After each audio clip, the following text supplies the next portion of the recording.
like we'd be rolling once it stopped. And then there were two. What's up, everybody? How we doing tonight? Leo will not be with us this evening. He just sent us a message a few minutes ago, so that's why we were running a little bit late. We were waiting for him. So you get myself, 401 Raider Jeff, and my guy next to me. Raider Will, baby. What's cracking?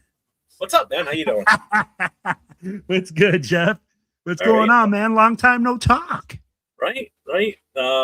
It's been a week and about almost 2 feet of snow difference from last week to this week. Yeah, you ain't lying, man. Even out here in Colorado, I'm starting to get a lot more snow.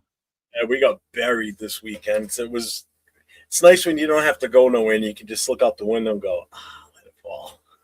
Right? No, you ain't lying. I mean, like, I literally, last week I started feeling like crap. I left the show early one day, and then you asked me on Thursday if I was feeling a little bit better.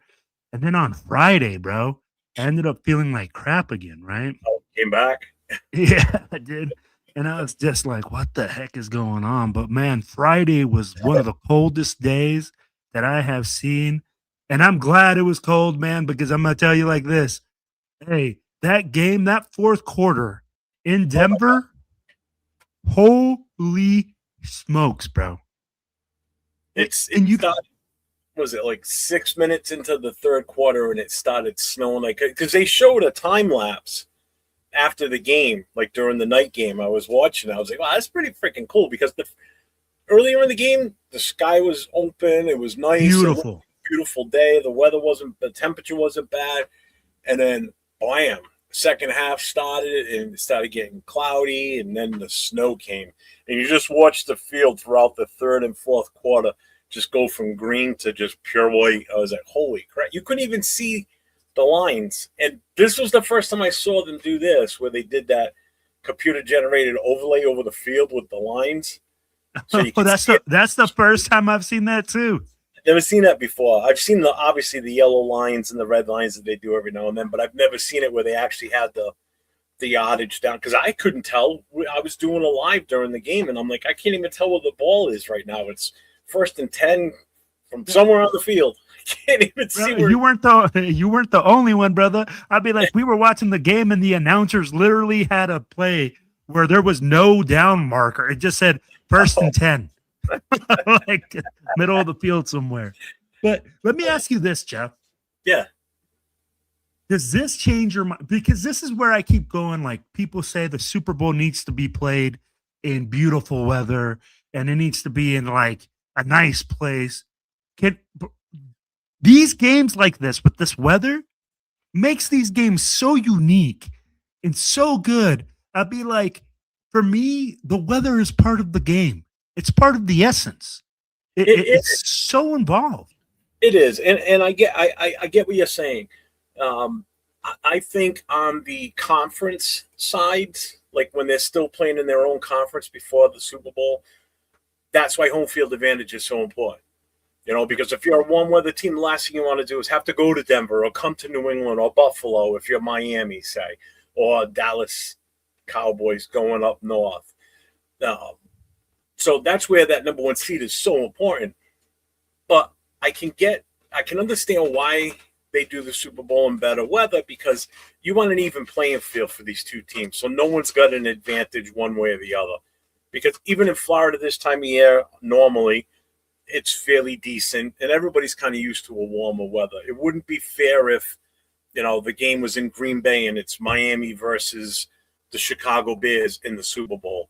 One's used to playing majority of the season in colder weather, whereas Miami's not. Like, Miami always struggles when they come up north, during the winter when they have to go to Buffalo or go to New England. They tried it once with the Giants hosting the Super Bowl at the Meadowlands. It was successful. They got lucky the weather was decent. But could you imagine a game like, just for instance, this past Sunday, if Buffalo would have won in Denver the week before, that game with all that snow that we got in New England would have been here on Sunday in New England. And they would have been buried under 1.5 feet to almost 2 feet of snow. So imagine playing that game. They wouldn't have been able to keep up with it on the field. I can tell you that right now. That snow would probably be about that deep on the field by the time they were done playing. I get what So, you're saying, and I get like it would be ugly, right?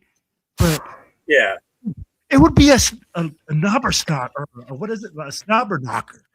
Like, bro, it's a lot it would knocker. literally be, yeah, it would be such a tight game. It would bring me back to Gale Sayers running like he was just the wind on some muddy field where people are like, holy cow, bro, this is incredible. And I mean, like, that's where some of those games come out. And I'm like, man, I really wish the NFL would reevaluate that. I get it. I get what you're saying. We want fans to go to cool, great weather games. We're not going to fill up a stadium that people are going to be like, oh, I'm freezing my ass off in Chicago. People would still go, but I don't think you're going to be able to charge the same price either, though. That's the other thing. It's a different experience. I agree. Not only does the Super Bowl come to town, but everything that goes along with it, like that whole fan experience, and that's an outdoor thing. I mean, that's easy to put it into a convention center nearby or whatever, but still, it's more of an outdoor thing. It's if you don't get to go to the Super Bowl, but if it's close by and you can still go and take part in the NFL experience on the Super Bowl weekend, that's a great thing too. I mean, I wish I could to do that in New York when they were here, because again, that's fairly close for me. Oh, I did it in Phoenix. My father-in-law lives down there. I took my daughter. I took my kids, man. Great experience they had. You know what it's like.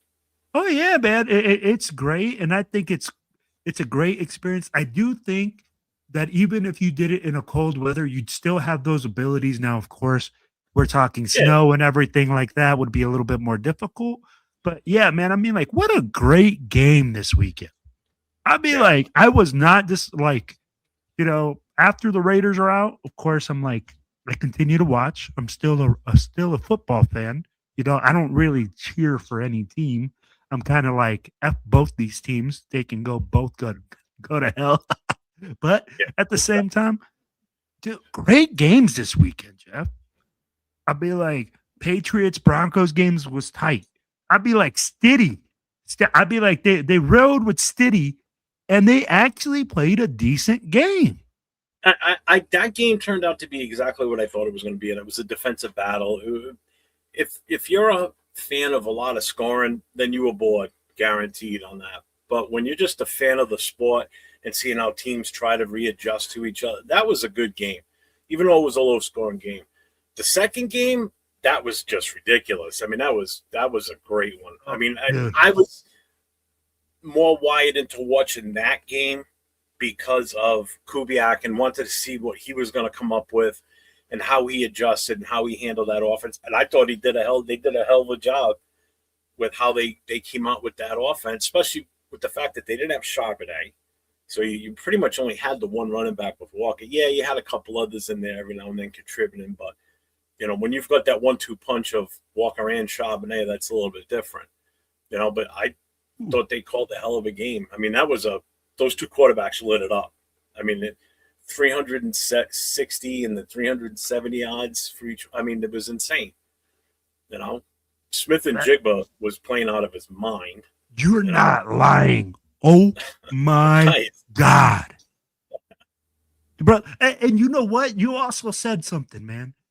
Kubiak showed me something in this game because they went blow for blow.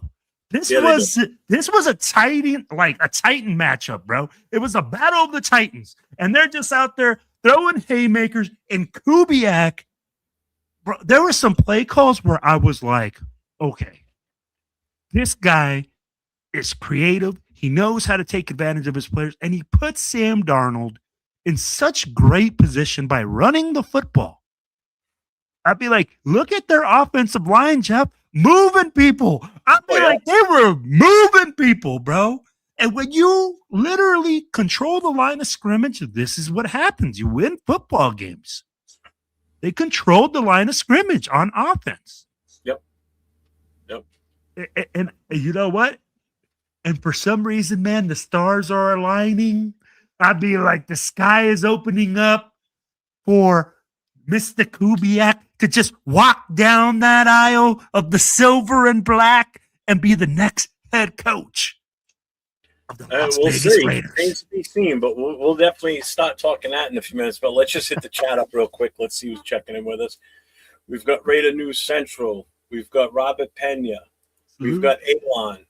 We've got Chris from Protect the Shield. Make sure you guys check him out along with Severe and 805 on the War Room each week. We got Daniel Berry in the house. We have Perry Stevenson. Hello, everyone. To get the ball rolling, I hope we hire Webb, but who would the DC and OC be? That's a good question because we have no idea what that coach is going to want for a staff, so that still remains to be seen. Webb has improved every QB he's worked with. Need him for Mendoza. Chewy's in the house. Accelerate is here. Tyler A is here. PNW Mark. Sacktown Mike. Raider Ryan. Perry, another one here. The only way we trade number one pick is if Jets give us six first. Oh, 6 first, 3 seconds, and 3/3. Jesus. Okay. John Reed is in here. He says, Jeff, I send you something. It's real. Clint Kubiak will make a decision February. News is he's very intrigued with the Vegas job. I hope so. Oh, crap. We're stuck with Will. Oops. Jay Jackson's in the house. What's up, Jay? What's going on, Jay? Man? Good evening from Arizona. Hope you're staying warm, brother. Yeah, I'm trying. It's freaking cold out there right now, too. Let's see who else we have. Well, Linda's here. How you doing? Let's see. Who else? I don't want to skip anybody. If I skip you, I apologize. Oh, Hope Nation, go Patriots. Yeah. My worst nightmare.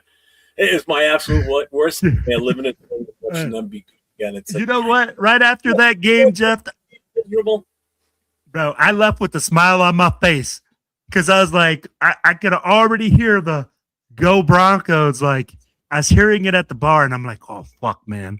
Oh fuck!" What's up, Alex? So I feel your pain.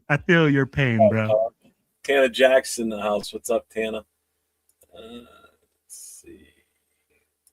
Jay's here. Jay from Just Raiders Baby's here. What's up, Jay? My guy. Rorschach's in the house. Daniel's here. Let's see. Who else have we got? Who else? Tony Shefford's in the house. What's up, man? I haven't seen you in a little while. How you been? 619, hire a coach already. You know what? Man. Just real quick, I want to hit on that. I'm kind of glad that they're kind of doing their due diligence and not jumping. We're not jumping the gun here and just hiring the first guy we brought in. I felt like last year we got so far behind on going after coaches that we had to I think we had to settle for Pete Carroll last year is what ended up happening. It wasn't like he was the choice from the very beginning. If it was, then it might have been, but who knows? It just felt like that's who was left. Sort of like when you're picking dodgeball teams and the only person left is the big fat kid on sitting over there, and you're like, shit, and you're gonna pick him for your team, and he's always the first one out. You know what, man? You're absolutely right. So my boy sent me a text. We have another chat with some of my friends, and he's like, "Hey, this coaching cycle feels different. Just the way that we are interviewing coaches, the amount of coaches that we've interviewed, like there's really, yes, Kubiak's been linked. We've had a bunch of coaches linked, but you don't hear a lot of chatter coming out from the organization. You don't hear it's mostly reporters, beat writers, people like that are coming out and saying, oh yeah, this guy's linked here, and of course, you get your other bait clickers that immediately they see something and they'll start saying, oh, this guy's already on his second one. He's looking like he's going to be a guy. But man, from what I've seen, Jeff, really no noise coming out of the organization. I know Kubiak is supposed to be the lead dog, but I'd be like, Kubiak was supposed to be, he's the hottest coach without Harbaugh. And I'll tell you what, though, McDermott is an interesting look for me, but Kubiak right now is leading it. I think the other thing I like is you're not hearing any players saying anything. That to me, that's the biggest thing. There's no players getting involved, like saying, "Oh, we should get this guy." There's no players out there advocating for certain coaches to come in. If they are, I haven't heard anything. I don't know if you have, but I haven't heard anybody squawking like, we need to get this guy, like you have in the past, like how everybody was petitioning for AP to stay on as the head coach and shit like that. Like you're not hearing any of that, which is fine with me. You're a player, just shut up and you deal with whoever comes in at the head. If you don't like it and your contract's up, then there's the door. Bro, it's strictly business. I'd be like, tell me when's the last time you heard the Raiders acting like a professional organization? I'd be like, we're out here strictly business. Probably never. Hey, and again, I go back to it, right, Jeff? Like I'm like, how many coaches? I mean, like we got defensive coordinators coming in. We got offensive coordinators coming in. I'll be like, guys that I didn't even expect to get looked at or like get a phone call. They're getting phone calls. I'll be like, Spytek is doing his due diligence. Whoever he selects, I'll be like, it's going to be a really good pick for us, I believe. Perry, I saved your question. I started. We'll come back to that because that's a good. I want to get Will's take on that because I really don't even have a clue as to who would be a good fit. So let me just get through this. Jason likes chunky peanut butter. That's weird, but okay. Arnie's in the house. What's up, man? MC, what's up, MC Raider? Edgar Sosa. Now, on their show, I asked in the chat. He's like, anybody got any questions? Go ahead and ask them in the chat. I said, do you like smooth or chunky peanut butter? That's He's like, I like the chunky. What's up, Roy? Brandon, what's going on? How you doing, man? Let's see. You having the below zero wind chills? It's pretty freaking close, I will say that. Arnie, I'm coming back to your question too, man. I got to finish getting through this. Let's see. Oh, there you go. Shout out for MC Raider. I watch your TikToks. You're hilarious, man. Yeah, he's a good, funny bastard. He's so funny, and he keeps it a buck. He keeps it a buck, you know. Yep. I love the one where he looks like a dead body. Like I feel like that after every game. Yeah. Or the one where he's walking off into the water. Oh, bro, I feel that. I feel that 100. Yeah, if anybody has it yet, make sure you get over to MC Raider. He's on TikTok. He's on YouTube, Facebook, all that. He's a Raider fan, but he's also a stand-up comedian, and he is one funny bastard. He's stationed out in the L.A. area, so he's good friends with Leo Chidolinus. So if you don't know who he is, look him up. Let's see. Didn't realize Rooney Rule applied to OCD. Does it? I didn't know that. I thought it was just head coaches. James Furpo's in the house. What's up, Furpo? Raiders. Let's go. Let's see. Am I getting to the bottom here yet? Yes, thank you, Chris. Make sure you guys hit that thumbs up, hit the subscribe, hit the notifications if you haven't. I'm 401 Rated Jeff. Next to me as well, he's Silver and Black Podcast on YouTube. And then obviously we've got Chidolinus. So make sure you hit all three channels up. Hey, and make sure you hit up our boy down there. Make sure you subscribe to his. He got some good podcasts going. They're like always informative, always like lively, man. Vinny Boston said the Raiders flagship radio station that he is close to removing Kubiak as a candidate for the Raiders job. Clint Kubiak has not come in for a second interview. I think we can't bring him in, can we? What's up, Dixon Sider? How is he going to come in? He couldn't come in before this championship game. Every single DC or OCDC that I've seen have interviews does it during this week. Well, I guess there was something I read that only us and there was one other team that he interviewed with. We're the only two that can actually interview him during the time between the Super Bowl and now in the Super Bowl. So like nobody else that still has a vacancy that hadn't interviewed him, they can't contact him. It's only us. I agree. Who it is. Let's see. I think I'm getting to the end. I am at the bottom. Yes. Okay. So let me go back to those Mark questions real quick here. So first, we'll bring up this one. If Raiders hire Webb, who would be ideal DC and OC? I'm going to let you take that one because you probably know the intricacies a little bit better on what you think would be a fit for Webb. I don't know Webb that well. I know Webb, but I don't know what type of offense he would run, right? Because I haven't seen this experience from him being an offensive coordinator. This is where it's tough. Because he's a quarterback coach. He's a quarterback coach. So he's going to come in. He's going to tell you what type of playbook he's going to run. If it's going to be similar to Sean Payton, I don't know. That's his tutor, right? Now you would assume so. My thing is this, Jeff. If you hire Webb, you're taking a big risk. I'd be like, he's inexperienced play caller. He's never had a head coaching experience. So you have to bring in somebody, in my opinion, that would be a heavy hitter. A guy that can come in and like either steady the boat, or a guy that's going to come in that he brings in. Again, I don't know who he would bring in. I don't know who's in his coaching circle. Yeah, I mean, well, the thing that I guess would kind of like, what even options are still out there that are not in the college ranks? You know, for what would be an offensive coordinator. You know, Dayball's going to Tennessee, so he's out. McDaniels went to the Chargers. You know, which is he's gonna kind of tie into the next question that I got here. What, I'd be like Kingsbury. I'd be like, you could bring in a Kingsbury, but a Kingsbury's gonna like you're gonna have basically, if you hire Davis, I think you're gonna have to take a flyer on it. It's gonna be a whole rookie coaching staff, to be honest with you. You know, yeah. And then does that force us to have to keep Patrick Graham here because we don't want to go with another rookie first-time defensive coordinator, you know, or do we give Leonard the shot? You know, me personally, I didn't want anybody left from this coaching staff. Nobody, you know, but I think it's going to get to that point where what the hell are we doing? You know? Right? And that's where, like, I go, like, where's his coaching tree? You know, Webb comes from the Broncos.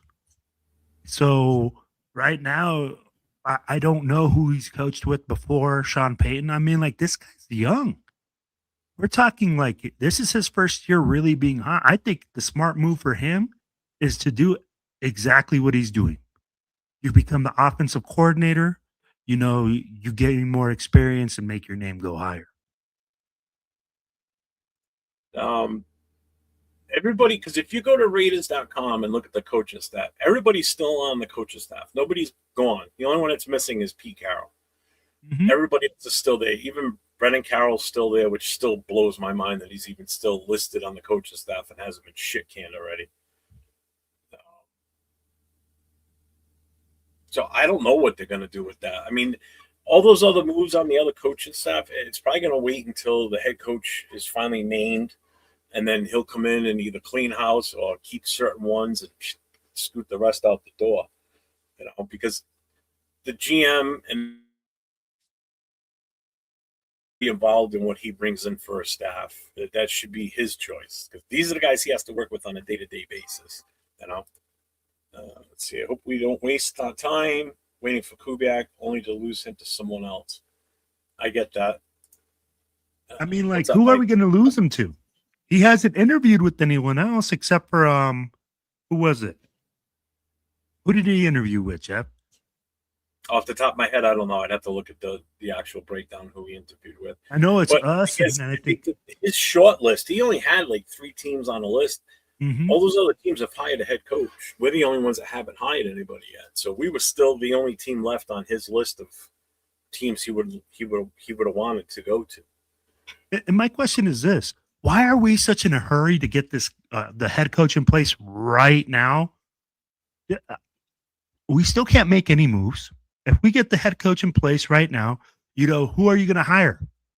You can't hire offensive coordinator, defensive coordinator unless they're not on a staff right now. Yep. You know, you kind of have to wait. Well, we can agree to hire him when the season's done. We can offer him and say that, hey, we're going to hire you once, you know, the Super Bowl's over, which we have to wait until I think Tuesday before we could actually finally offer him a contract. I mean, we should have done that this week. Who knows? I mean, again, the week's still young. It's only Tuesday. Yeah. You know, so there's still time. But I'm fine with taking our time right now because there's still, I mean, another name that could still fall in our lap is if we turn around to Mike McDaniels, hey, listen, you know, we want to offer you the head coach, because it's not a lateral, it's still a move up. If they want to offer him the head coaching job, he's still available technically for a head coaching job. McDermott's still available. You know, I'm not saying that these are my top choices, but this goes to Arnie's question here. He goes, if Kubiak decides to stay in Seattle and all the head coaches are hired, who is your worst case hire after Kubiak, LaFleur, and Davis are gone? After that, my personal favorite out of what's left would have to be, let's reach back out to Mike McDaniel and say, hey, listen, we want to interview again, you know, for the head coaching spot. I mean, I don't know who else after that. I mean, do you want to take a flyer on a really unknown? You know, are we going to go as deep as into the college ranks now? You know, if those three are gone, or LaFleur says he wants to stay in L.A., and Kubiak wants to stay in Seattle, and Davis doesn't want to leave Denver, we're limited. Unless you can pull another name off that I haven't thought of. I'm literally... Joe Brady's off the list now. They just hired him at Buffalo. Yeah, so I'd be like, and that's one open spot. I mean, like literally, so now Arizona, ourselves, and Cleveland is left, right? Yep. Okay. I'm calling Sean McDermott, and I'm fucking coming to his house.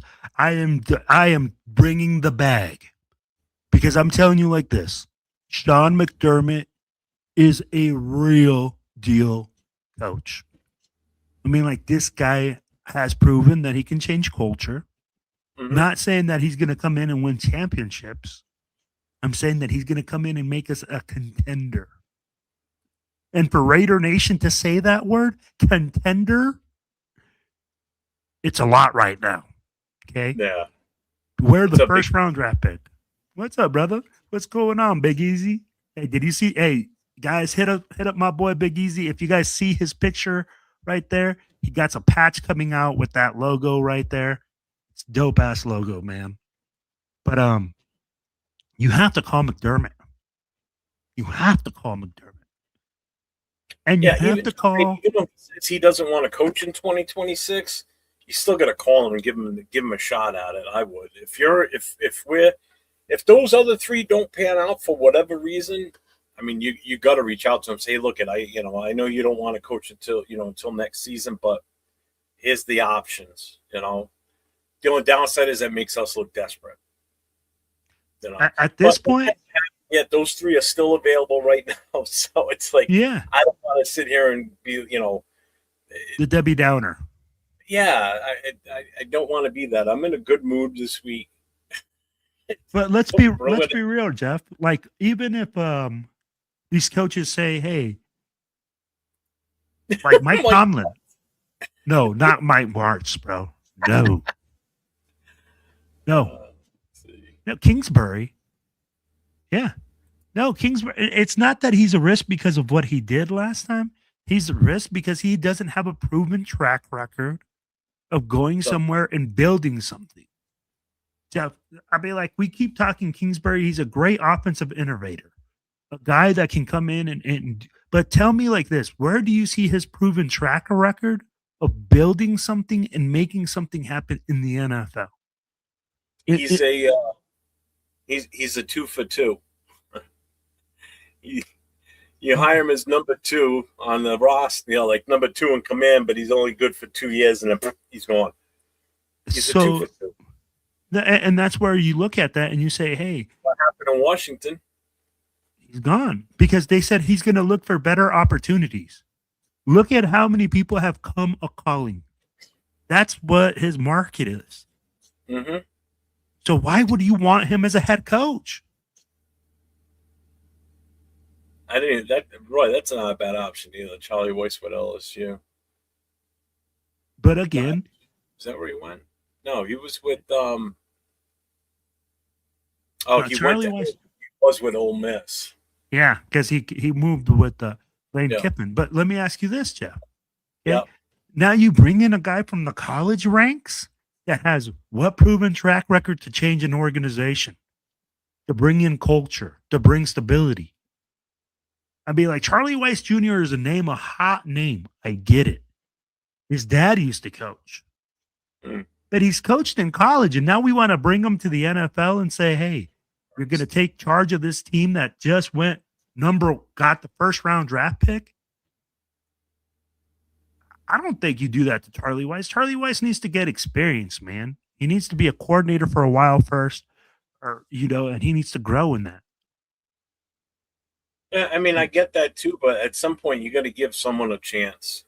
I mean, do we want to be that team? Not really. Not if you're going to have a rookie quarterback in here, possibly, which I'm still not 100% sold on. But see, Raiders are screwed. Peyton interfering with Webb. What's up, man? Some diehard fans being a Raider fan going to be hot. Yeah, it is. Yes, it is. Trey Vance Joseph is still out. I'm like, no. Thanks, Skylar. We know that. That's why we're all here talking about it. Yeah, Ravens, Titans, Raiders. That's right. Damn. We're the only ones left. Yep. Let's see, if Weber could be back to going, we have to go with another option, like maybe bring in McDermott. I agree. Just trying to get through this. Oh, you do what you want, Jason. Are you asking me? We've done that. The Patriots took that to a whole new level. They cheated worse than anybody. Jeff, he withdrew his name from the Browns, Cardinals. I send you a DM. All right. Yeah, it's tough for me to look at it while I'm in here right now. I can pull it up later. Rams is all leftovers for coaches pretty much at this point. Let's see. Oddshell 3.0. That's as bad as Gruden 3.0. No thank you. No thank you. No thank you. Dayball's gone to Tennessee as the OC. Yep. But they're saying, but again, he can get. Do you offer him the head coaching job? Who? Dayball. Jeff, let me ask you that. If we don't have Kubiak or Webb or, anybody else that comes in, do you seriously could look at Dayball as a serious contender? Because he does have that written into his contract, that if he does get the head coaching job, that, he'll take it. I mean, you could. I mean, I wouldn't be opposed to it. I mean, all those other options would have to be gone before I would go that route. I would have rather had him here as an OC, to be honest with you. But agreed. I don't know, man. That's a tough one. Man, this chat is jumping tonight. Holy crap. Brian Flores. I don't like Flores, but a lot of former players seem to like him a lot.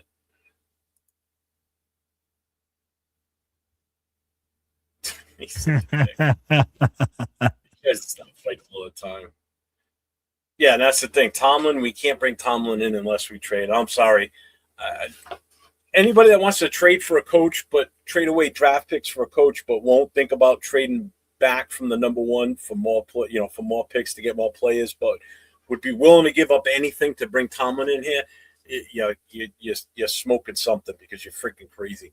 Why would you strap the team for a coach when you could make the same type of trade by trading away your number one and gaining picks to bring more talent in to fill this roster better? But let's give away our number one so we can grab a head coach. Yeah, so Jeff, let me hit you with this, right? If we call Pittsburgh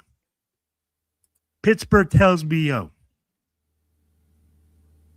I'll consider it for a third rounder, fourth rounder, right?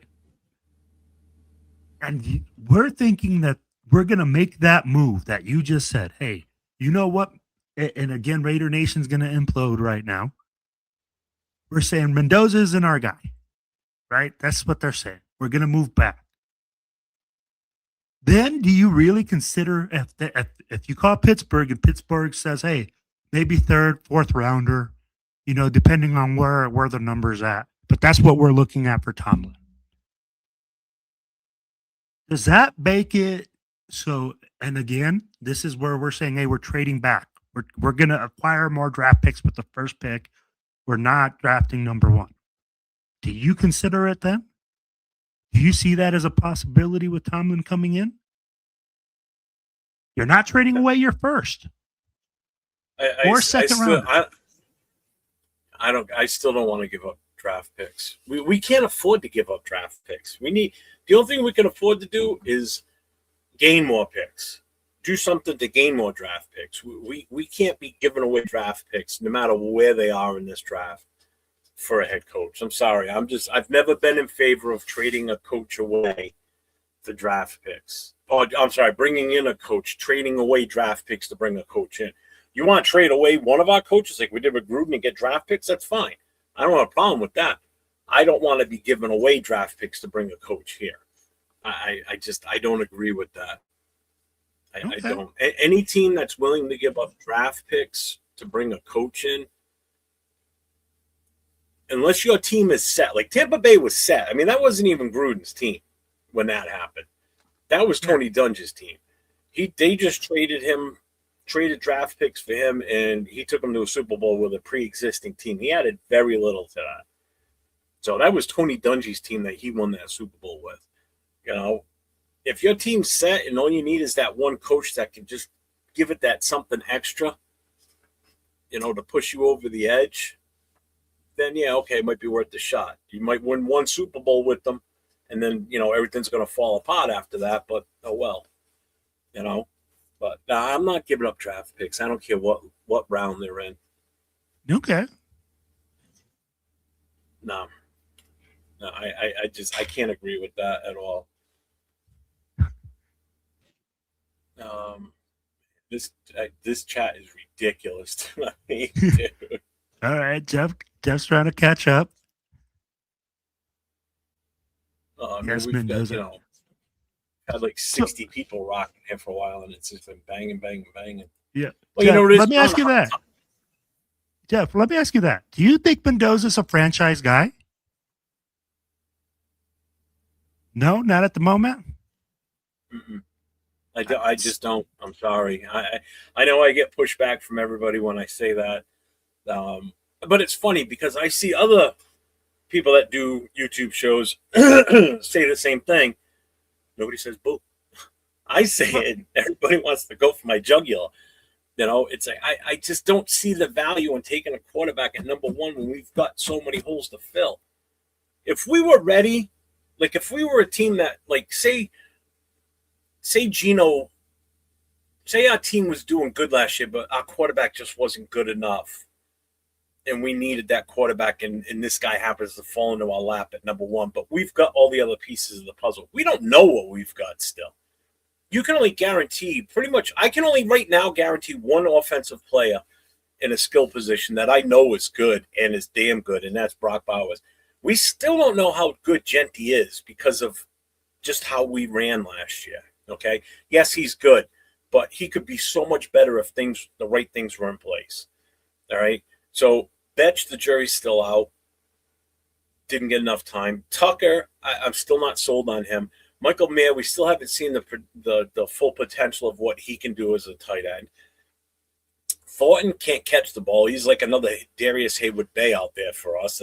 I see him. That's all I see is a skinnier, goofy-looking version of Darius Haywood-Bay. Okay, we throw the ball, hits him in the hands, and he drops it every goddamn time. Drives me nuts. We really have no backups for running back, so we're gonna have to look at a running back in this draft that's gonna help offset Genty. We're gonna need offensive linemen, whether it's in free agent or the draft.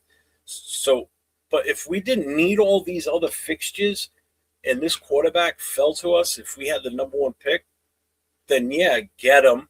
He may have to sit for a while going into next season, but it's something that we can improve in a dire need. Right now, yes, a quarterback is a dire need for us, but we need so much.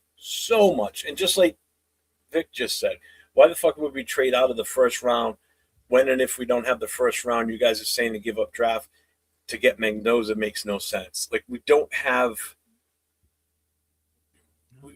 why would we give up draft picks? It was the one about Tomlin. Why would we give up draft picks to bring in a coach when we've got so many goddamn holes to fill? You know, we can't afford to lose draft picks. We need more, is what it is. Mm-hmm. I just don't see him. I like when I consider a value for a number one pick, it's somebody that I'm drafting is going to be put on the roster starting right away, a plug and play type of player. Mendoza's not a plug and play. I'm sorry. He's not going to be starting week one unless he absolutely just blows everybody away in preseason and just, from the first game goes out there and just has a freaking killer game and it just keeps going. A guy like a Caleb Downs or Bain or Reese, those are guys that are gonna as soon as you draft them and you give that card up to the podium, guess what? Get his ass on a plane back to Vegas. Start getting his sizes for his uniform for week one because he's going to be starting right away. Those guys are going to start immediately because they're just that talented. Quarterback needs too much support to be effective. He needs a supporting cast. And if we don't have a supporting cast for a rookie first year, number one overall pick, that's not value. A defensive end doesn't need a massive supporting cast around him. He's going to go out there and do his thing, whether he's 1-on-2 or 1-on-1. He's going to get his job done somewhat in one way or another, or a linebacker. He's going to get his job done regardless. Quarterback, if that supporting cast is bad, it's going to be a bad sitcom. No, and you know what? You just said something so key right there, right? I'm not going to say that he can't be potentially a franchise guy. Can he be that? Yeah. But am I going to say that he's going to come in right now? Because I'm going to give you guys the facts, okay? When he was at Cal and he didn't have all these stars around him, okay? Because Indiana was built differently. Indiana had 4- and 5-year seniors on that team. And they had a lot of guys that were undervalued. Mm-hmm. Right? So he had he had grown-ass men. He had a star-studded team playing with him.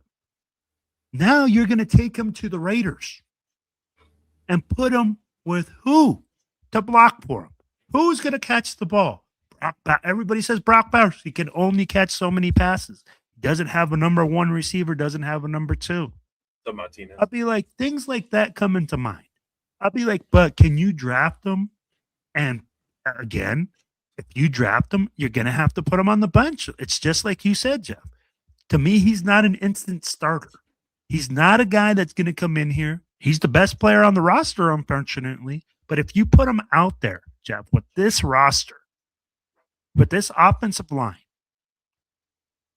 he's going to crumble. He's going to have a terrible time. And you know this.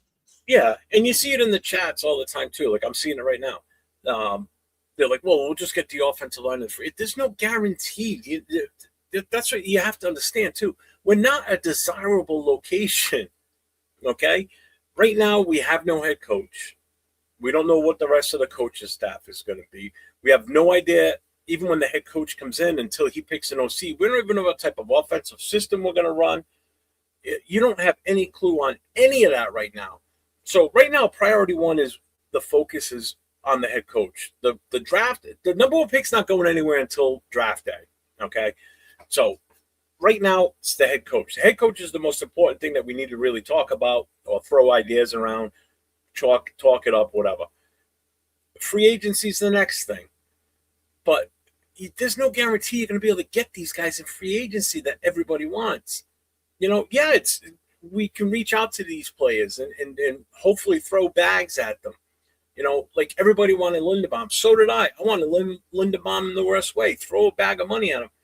But there's already rumors of him saying that he wants to follow Harbaugh to New York. So you're now going to compete with the Giants, not with the Ravens, because the Ravens don't have enough money. We can outbid them easily.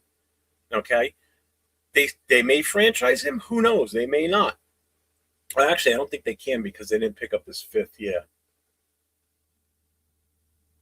They turned down his 5th year. So something along that line, I thought.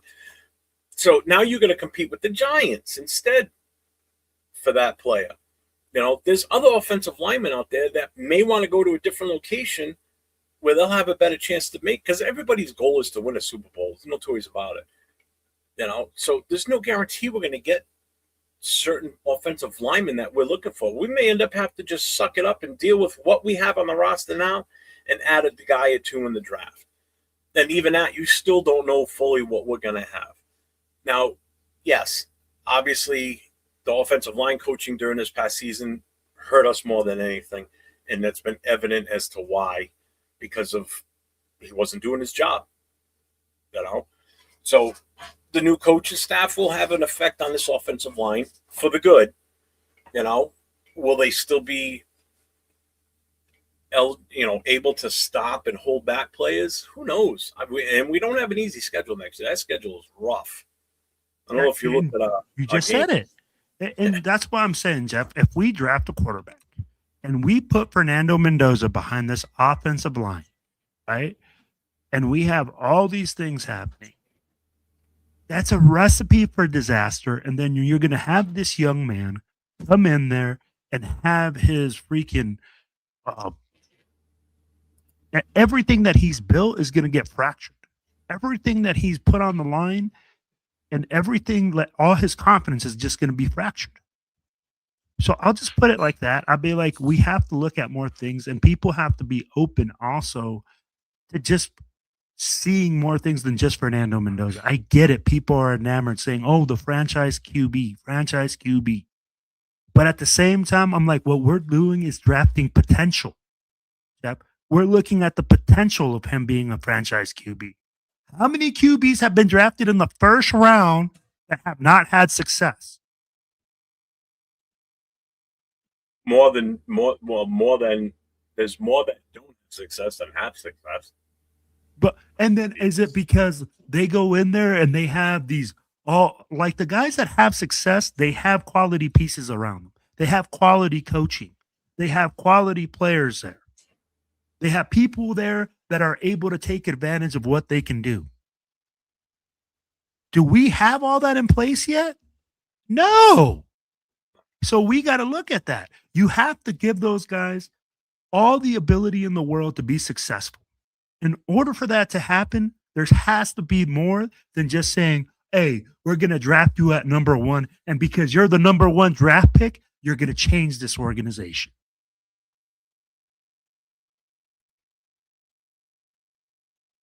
Trade Max for Tomlin in Pittsburgh's first. Hey, I'll tell you what, Pittsburgh might take that. See, I don't agree with this either, though. He's the most NFL-ready QB in the last 5 years.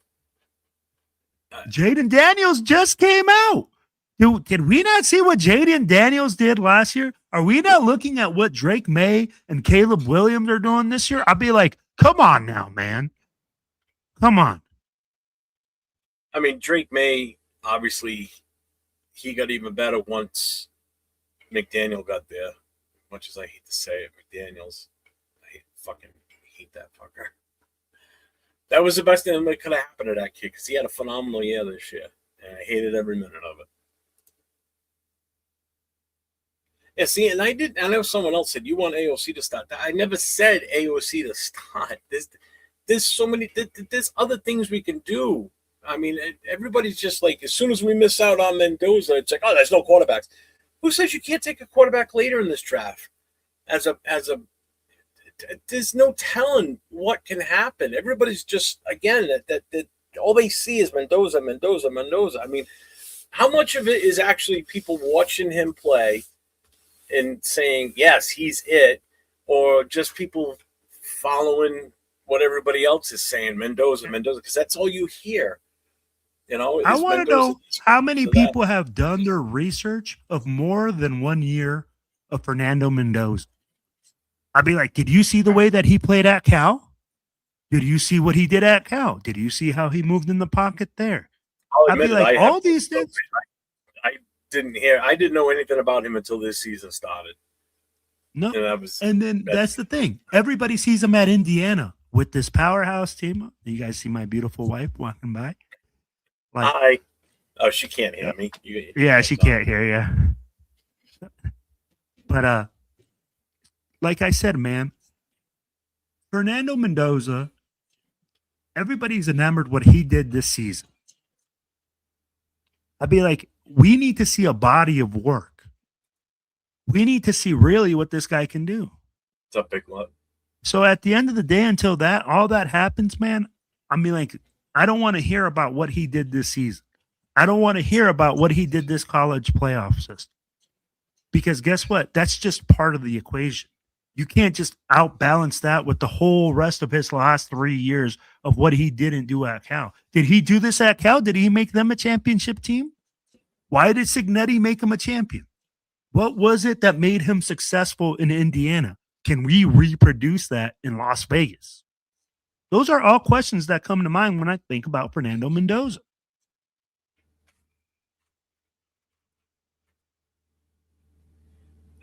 Again, it's not how much money we have. It's whether people even want to come here. That's the problem. I love it. You're talking about who's going to block for him. Who's going to catch the football? We still got to get a number 1 and a number 2 receiver. I'll be like, yeah, if you're talking about $100 million in cap space, and if we do go out and get a number 1 receiver, that's $30 million plus a year, right? If we're talking about getting offensive linemen, if we're talking about getting Tyler Lindenbaugh, that's $20 million. I'd be like, all these numbers, I don't know how many people are going to fill this roster. And how many free agents do we have this year, Jeff? 21, I think. 21 free agents. We have $100 million, but we have 21 free agents to fill that with too. Yeah, but there's a lot of those we're not going to bring back. No, I'm just saying, but those are roster spots. Those are 21 roster spots we have to fill with that money. So I'll be like, I don't know. We're going to be going on the cheap again too, which is why the extra draft picks would help too, especially early on. You know, but absolutely. You know, the roster and O-line won't be the same. You say the roster won't be the same. The O-line, I look at it this way. So if you look at what's on this roster right now, so Colton Miller, left tackle, he'll be here. JPJ, depending on where he plays, he'll still be here. Caleb Rogers will be here. Grant will be here. DJ Glaze will be here, but at what capacity, we don't know. You know, so if you take Glaze out of the equation, that's 4 guys. You know, JPJ starting, Miller's starting. I think Caleb Rogers is definitely a starting at the beginning of the season next year. I can't imagine him being relegated to a backup to start the season. I think you give Grant now another offseason with a whole new coaching staff, new offensive line coach.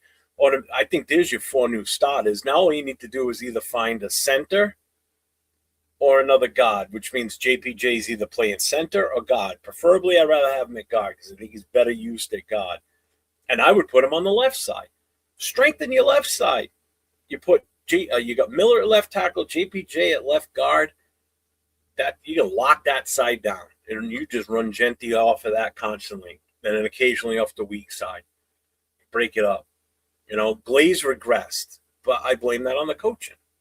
The whole offensive line regressed. You know, Colt Miller was injured a good chunk of the year.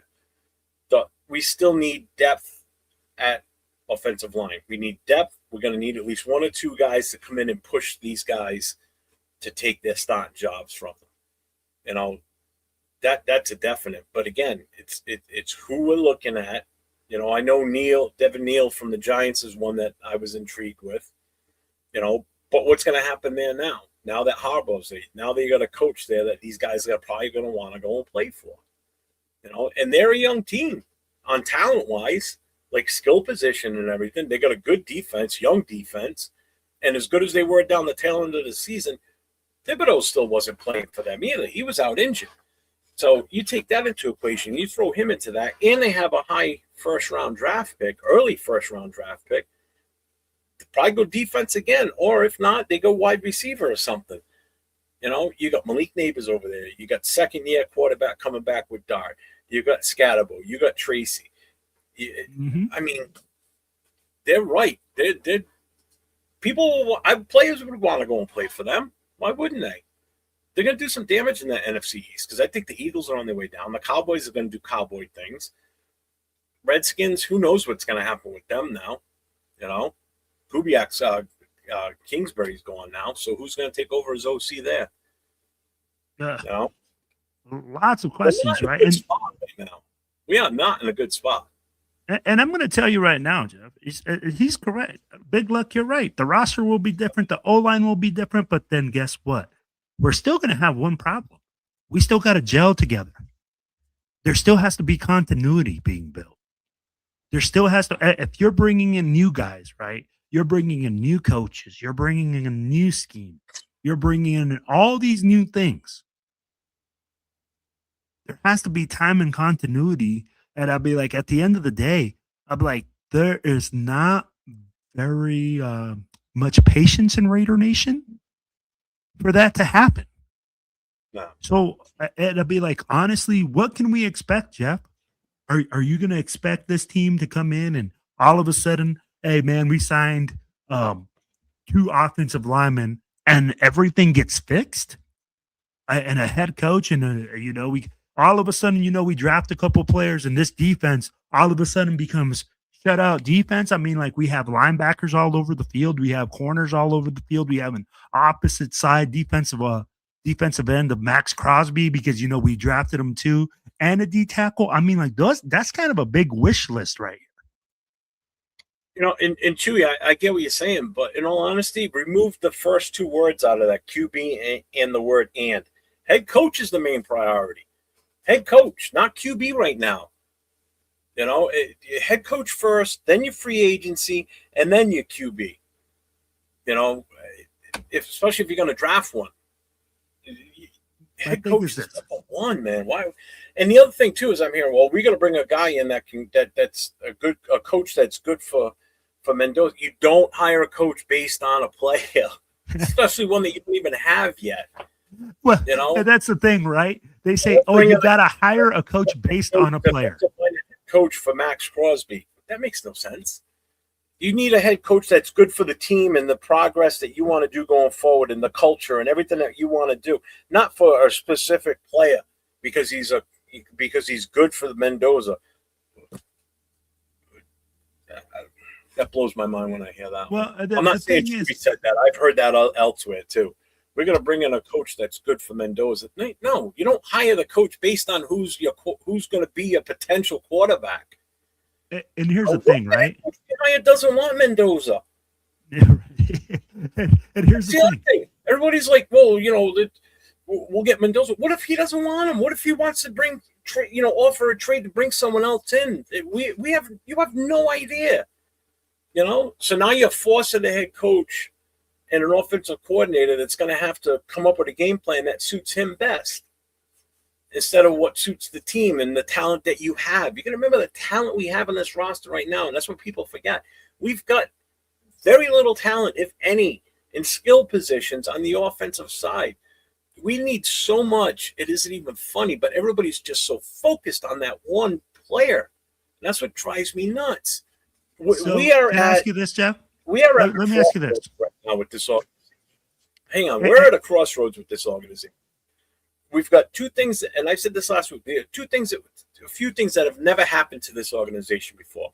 We need a head coach, and we have the number 1 overall pick in the draft.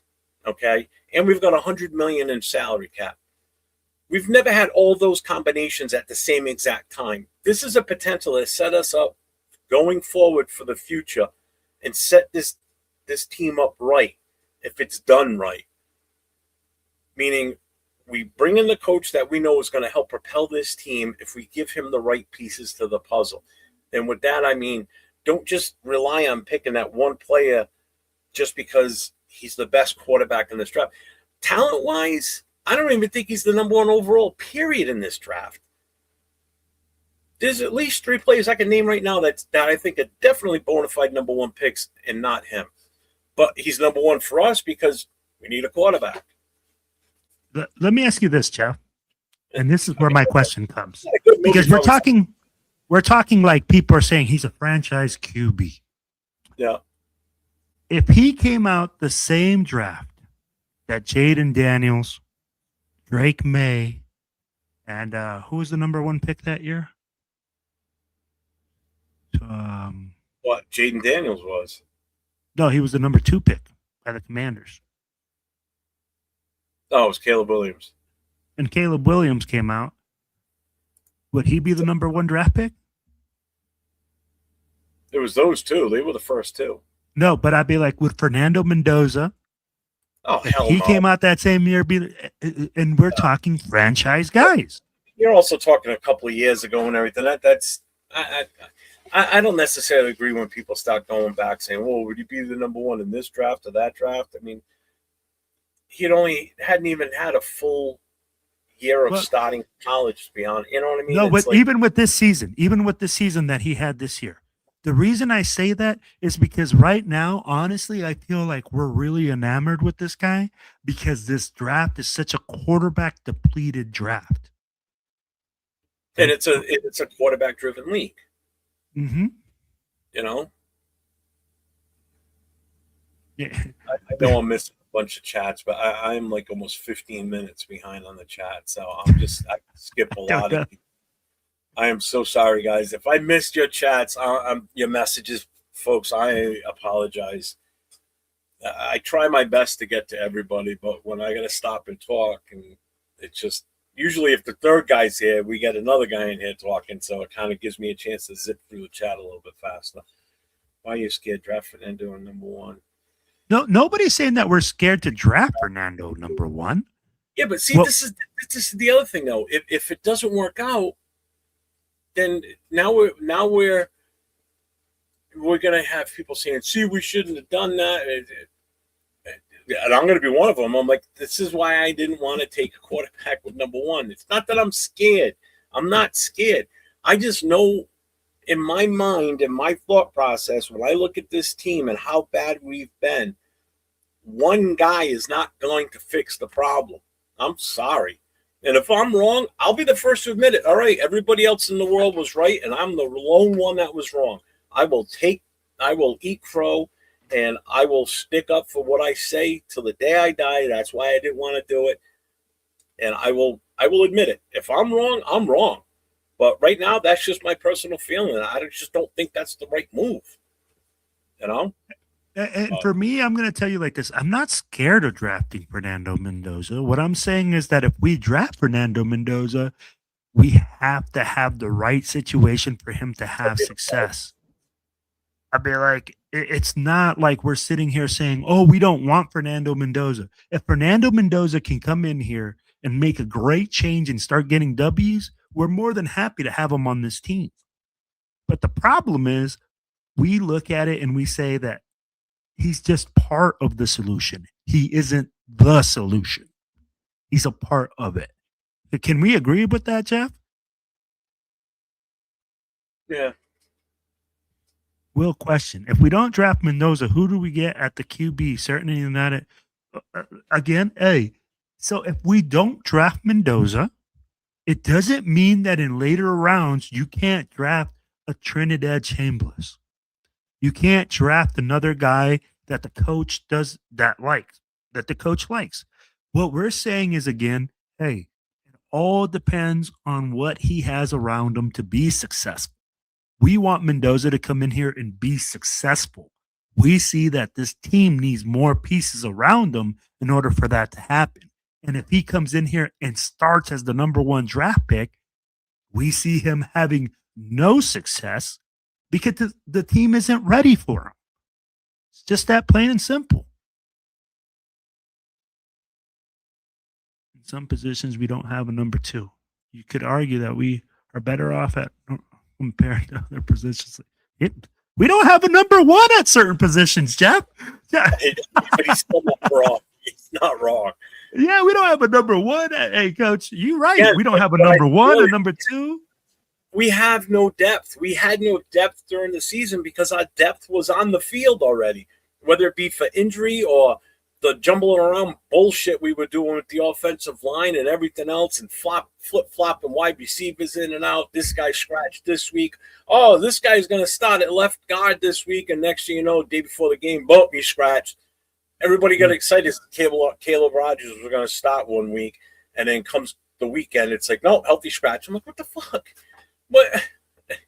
Hey, You know, when they started telling me Trey Tucker and people were trying to sell me Trey Tucker as a number one option. Oh, they still do. Some people still do. That's crazy. It's crazy. Dude, guys, develop. Okay. McDermott is a best coach Oh, left. sorry, I skipped right over that one that you were just reading. I know Arnie's been asking a million questions, Arnie. There's no way I'm getting to all your questions tonight, brother. I am so sorry. He has a lot of good ones too, man. I like Arnie's questions. He's so smart. He's man. already pumped through like 10 questions. I tried getting to the ones earlier, but see what happens. What's up, Alex? As soon as I start saying what I say, everybody's like, ah, and the chat just takes off.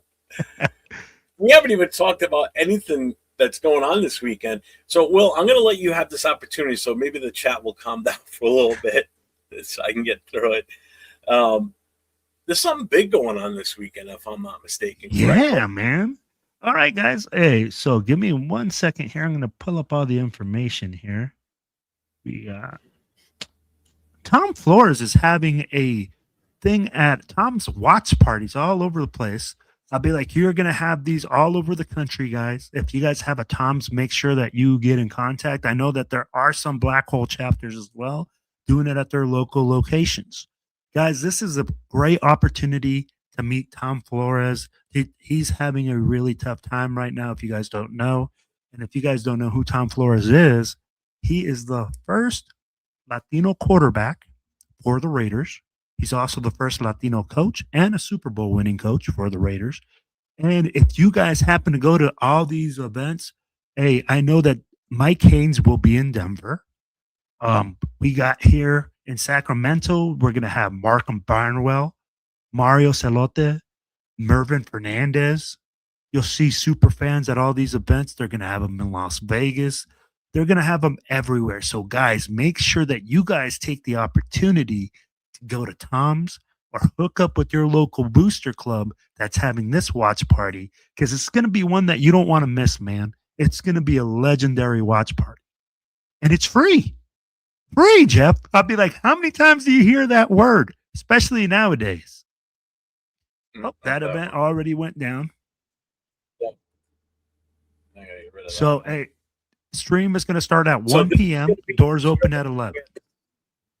This is going to be at 1 o'clock. It's going to be a live virtual stream on YouTube. So you're going to have people checking in from all these different locations across the country with tributes to Tom Flores. So keep an eye out on X, Twitter, YouTube. As soon as we get a link, we'll make sure it's posted. I'll post it. We'll have it posted up, and we'll be sharing it around. So if you guys want to check it out, look for it for sure. Let me get rid of that. So that's this Saturday. So don't miss it. Yeah, man, it's freaking crazy. When I saw that event go up, and I was like, free. I was like, man, that's insane, especially at all the Tom's locations that they're trying to have players there. They're trying to have people signing stuff. So make sure that you guys get out there, take your stuff, man, especially with your local booster clubs out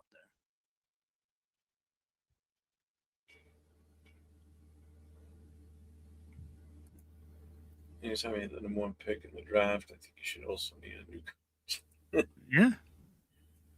We need to stop putting Mendoza.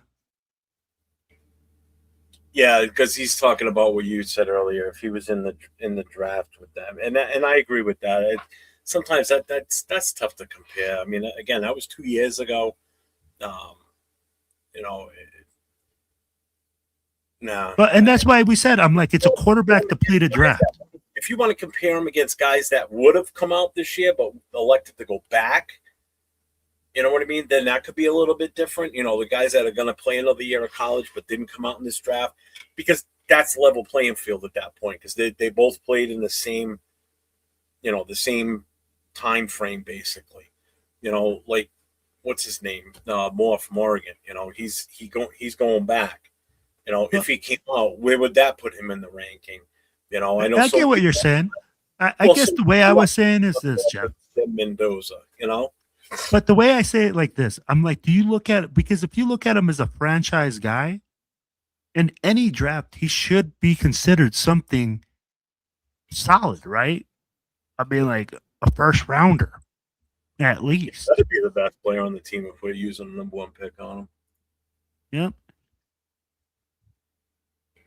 Hey, nobody's saying we should pick somebody else number 1. We're saying, hey, you have to draft them. You draft them. I got the answer on this question Ani just posted. I got the best positive answer on this one. Because if we draft him, that means his parents will be all the games, and that means his hot, sexy aunt will be at the games. Oh my gosh, bro! Hey, so I'll get to see her every home game because the camera will be like, "Oh, there's mom and dad. Oh, and there's the hot aunt." Hey, good. If you guys see Jeff on the back of a milk carton, you know what happened. Don got him.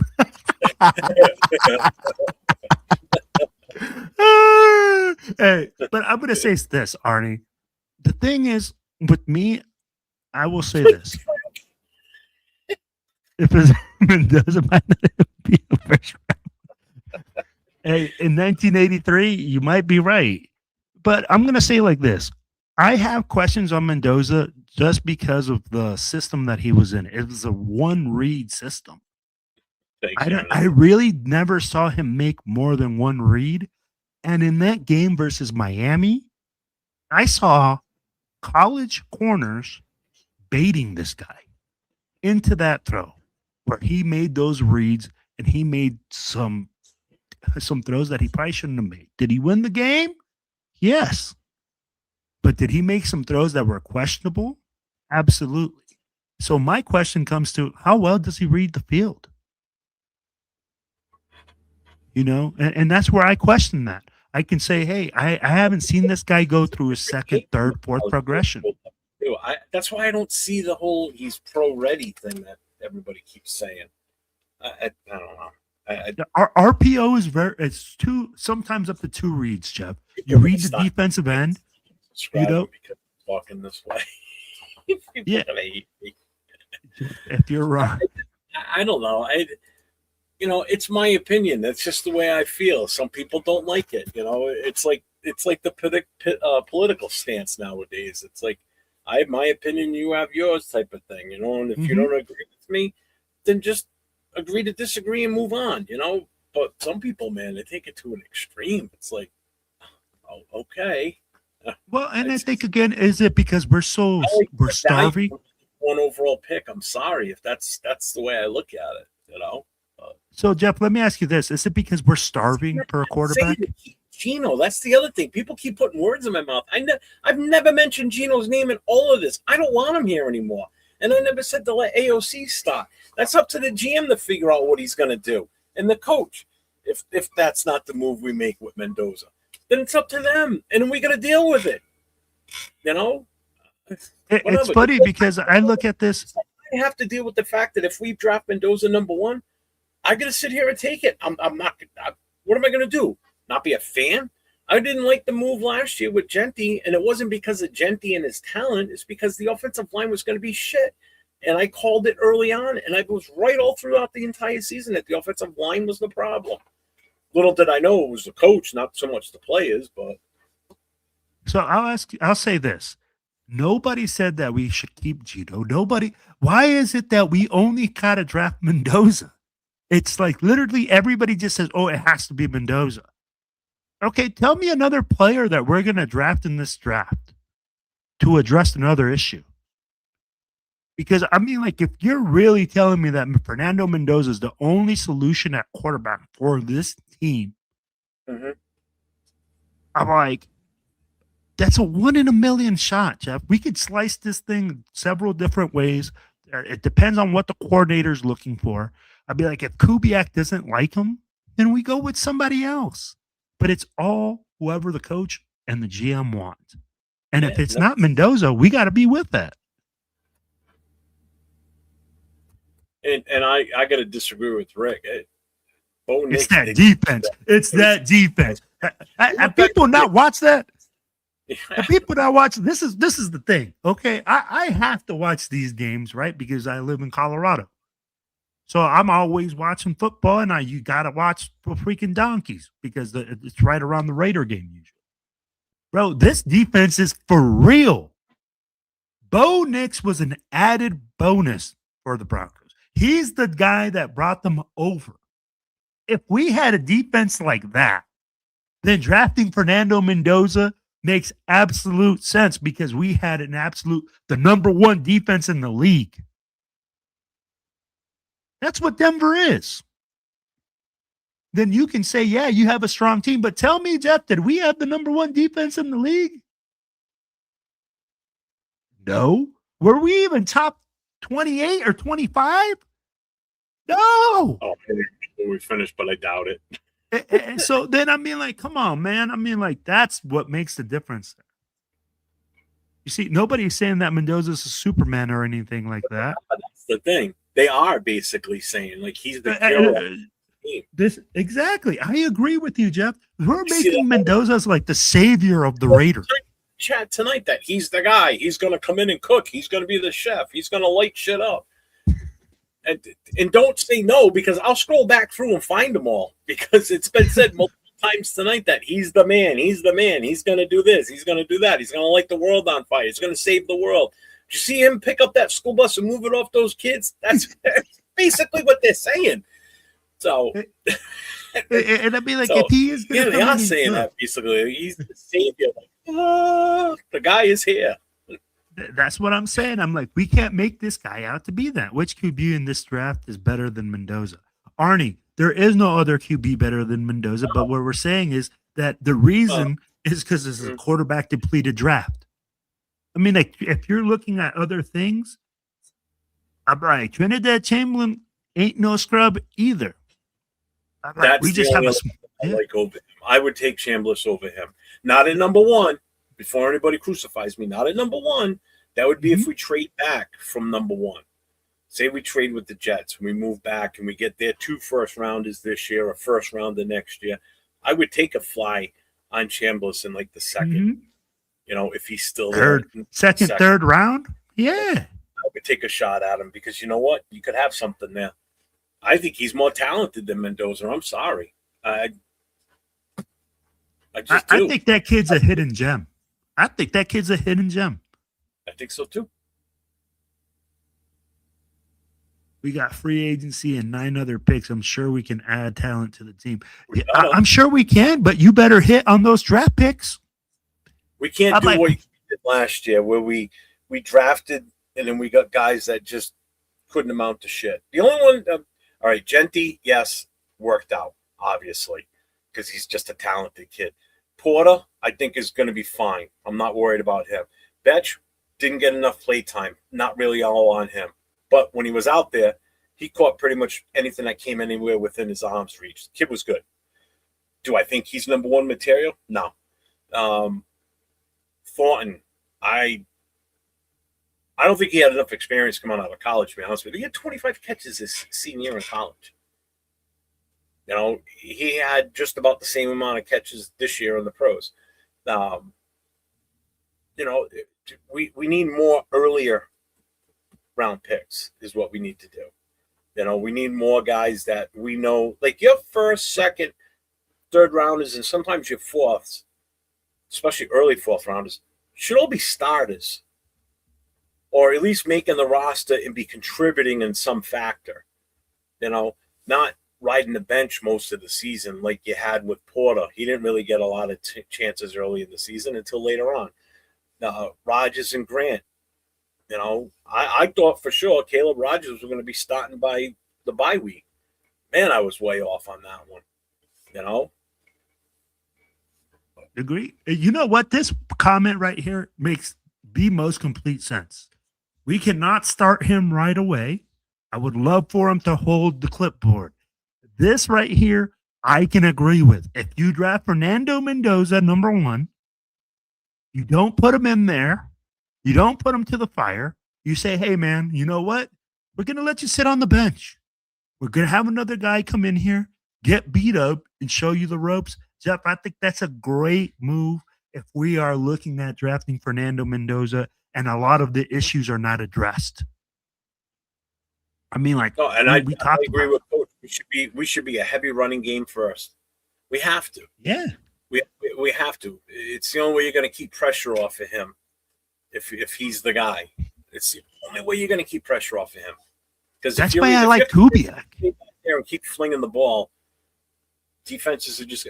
You're going to look at just in our own division alone, between the Chargers, the Broncos, and the Chiefs. You're talking about three really good defenses. Again, our toughest division in the NFL, outside of probably the NFC West right now, because that's And a they hell just of a banger. the Chargers just got better. Mike McDaniels becoming their offensive coordinator is a big boost in the arm. I'll be like, the Chargers just got better. We got to compete. Yeah. We got to control the clock. We got to run the football, play good defense. Hey, what's up, Bueno? I didn't even see it drop in here. I'm sorry, brother. Yeah, hell no. Pickens intrigues me, but he just comes with baggage. I think overall, $30 million. Yeah, I think in my opinion, I think he's the top free agent wide receiver out there. But if you want to bring in a guy that could help groom these other kids, Evans from Tampa wouldn't be a bad move. I know he's older, but he's a lot more stable. Mm-hmm. Then you got Pierce from Indy. There's one other I thought I heard too. There's another name. I don't have the list in front of me. I don't feel like looking it up right now. I don't either, because but I'll tell you like this. Oh, I that hope she $30 does. million. That generator. Jeff's about to get. Oh, you really want to see my boy on the back of a milk carton? Jeff, you're not pro ready.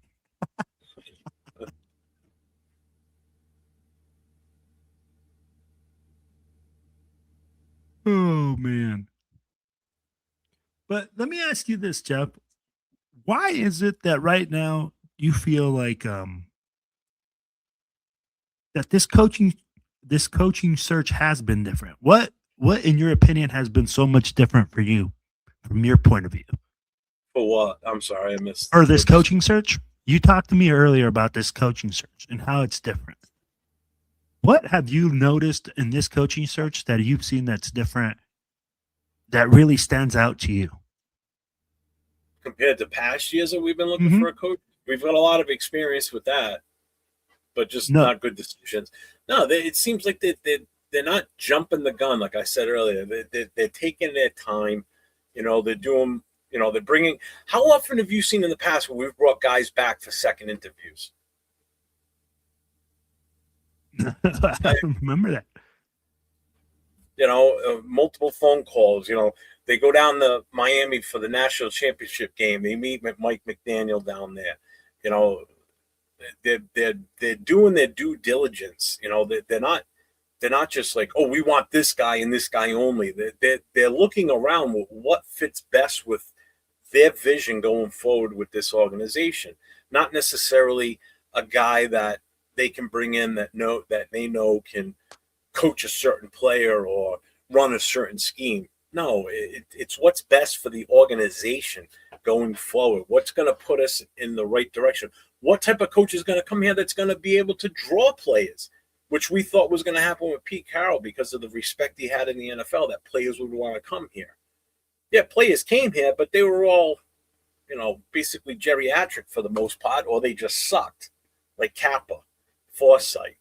It's you need someone that's going to be able to attract players, that's going to be not just attract players to fill roster spots, but attract players that are going to contribute and do something for this team going forward.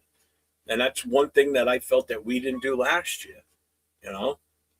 We didn't bring in enough players that helped us progress. We regressed. We won one game less than the year before, and that was with a rookie head coach. He put up 4 wins versus Pete Carroll, who's a seasoned veteran head coach, Super Bowl winner, National College Championship winner, and he gets 1 win less. He finishes the season with 3 wins. The guy the year before, first-time head coach ever, gets 4 wins.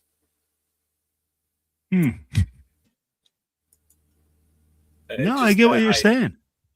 They're doing their homework, and that's why I've been saying you have to have patience with this. And yeah, it may feel like coaches are falling by the wayside. Options are starting to thin out. Joe Brady's off the list now, so you can forget him. Dayball's off the list, but when they're signed on as an OC, they're technically not off the list yet, because you could still talk to them and still possibly pull them away from where they're going to be. It's happened before. Yep. You've seen it happened to us. Himself. Yeah, it happened to us. Bill Belichick did it himself. Mm-hmm. Went and he was going to be the Jets head coach, and then resigned on a napkin, walked out, and went to New England. So even a head coach, whether he's on that team, whether he's with that team or not, he could turn around and say, "You know what? Nah, I'm taking the job in Vegas." Or it can happen to us. We go ahead and hire someone, and before the final decision is made, he's like, "Nah, I'm not taking that job. I'm going to stay where I'm at instead." And you're right. And that's where people got to look at that and say, man, I'd be like, it's interesting because it's almost like you said, we want to put the cart before the horse, right? Because everybody wants Mendoza. What? I'm going to say something controversial as shit and giggles. Well, I guess I'm guilty. You don't want to draft Mendoza, then you're down with ISO.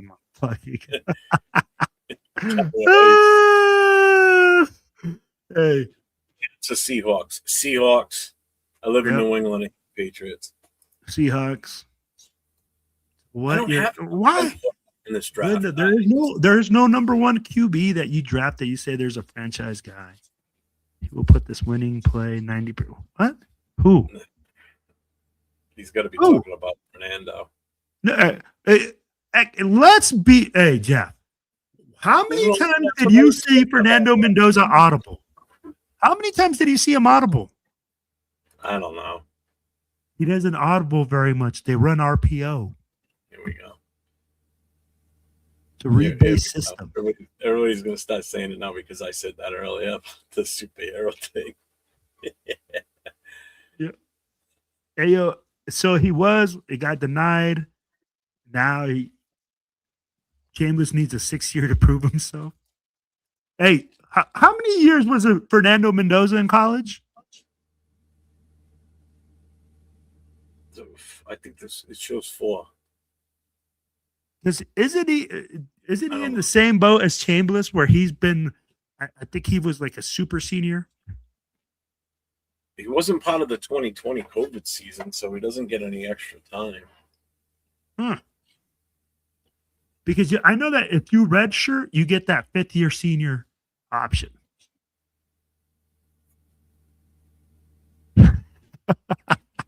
All right, and what are you going to do if he outplays Mendoza and becomes the starter permanently? That's what I'm saying. You don't know what we're going to get. You don't know what these. Who would have thought Brock Purdy, perfect example, would have turned into what he turned into? Tom Brady, by the luck of the draw, he gets picked where he gets picked, and Bledsoe gets hurt. Brady enters, and the rest is history for them for 20 years of their bullshit. Now they're fucking 5 years bad, and now they're Super Bowl bound. Ugh. Chambers could be a grown-ass man playing with college kids. Let him go back. Hey, man, there's pro basketball players playing in college. This one kills me. How does this guy know that he's going to be a good practice squad guy? So Chambers is the hidden gem, but Shador is trash, right? You Raiders fans. I never said Shador was trash, first of all, so I never said that. I guess Shador should have been a first-round draft pick? Is that what is this guy saying? I'd be like... Teams passed on him for 5 rounds or 4 rounds, so... I mean, like, what? Oh, let me guess. They're going to say, oh, Shador's going to the Pro Bowl. Yeah. Shador's going to the Pro Bowl. I'm like, okay, that's a popularity contest, bro. It's so bad. I want to see that he's all pro. Jeez, man, people are crazy. This is why I agree, Rick. I think Kubiak is a great coordinator with the run game. I love that he goes that West Coast offense. They were pretty bad balance this weekend too. But. Yeah, and it's a great balance to have with the rookie quarterback. If that's the way you want to go. We cannot compete with a top-notch quarterback, and I am fine with he sits 4 to 8 games. He needs to sit the whole year. Yeah, if he sits the whole year, I'm good with that too. What's up, Manuel? What's going on, my guy? What's up, Fu Chris? What's up, my guy? I'm about to play. Mendoza's best QB we got. He starts. I believe Mendoza was better QB than Kyle was coming out, and he started. We also had talent. Mendoza was Carr was a second round draft pick for a reason, bro. I don't see that either with the receivers from there either. The only one is what the hell's the kid's name? Surratt. Mm-hmm. Right? Surratt. I like him better out of that. If you're gonna take any receiver from that team, it'd be him. Because Omar Cooper reminds me of too close in the name to Amari Cooper. That's the first thing I saw of when I first saw the kid's name. You're like, no. I'm like, I saw Omar Cooper out there, and I'm like, no. I'm like, fuck, man, it reminds me of Omari. No. You know what though, Jeff? You said something on one of our past shows.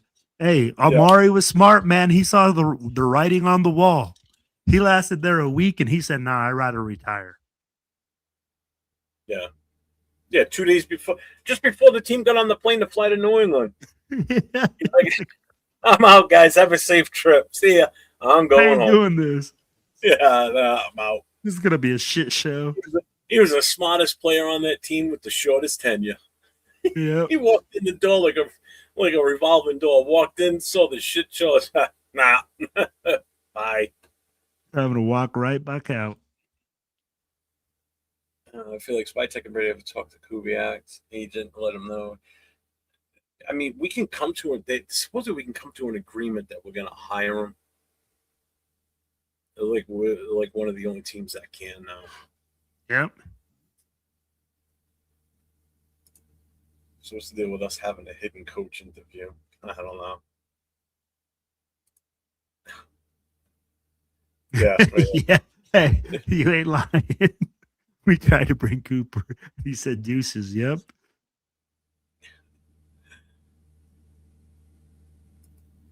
Yeah, we're here, Sue. How you doing, Sue? Welcome in.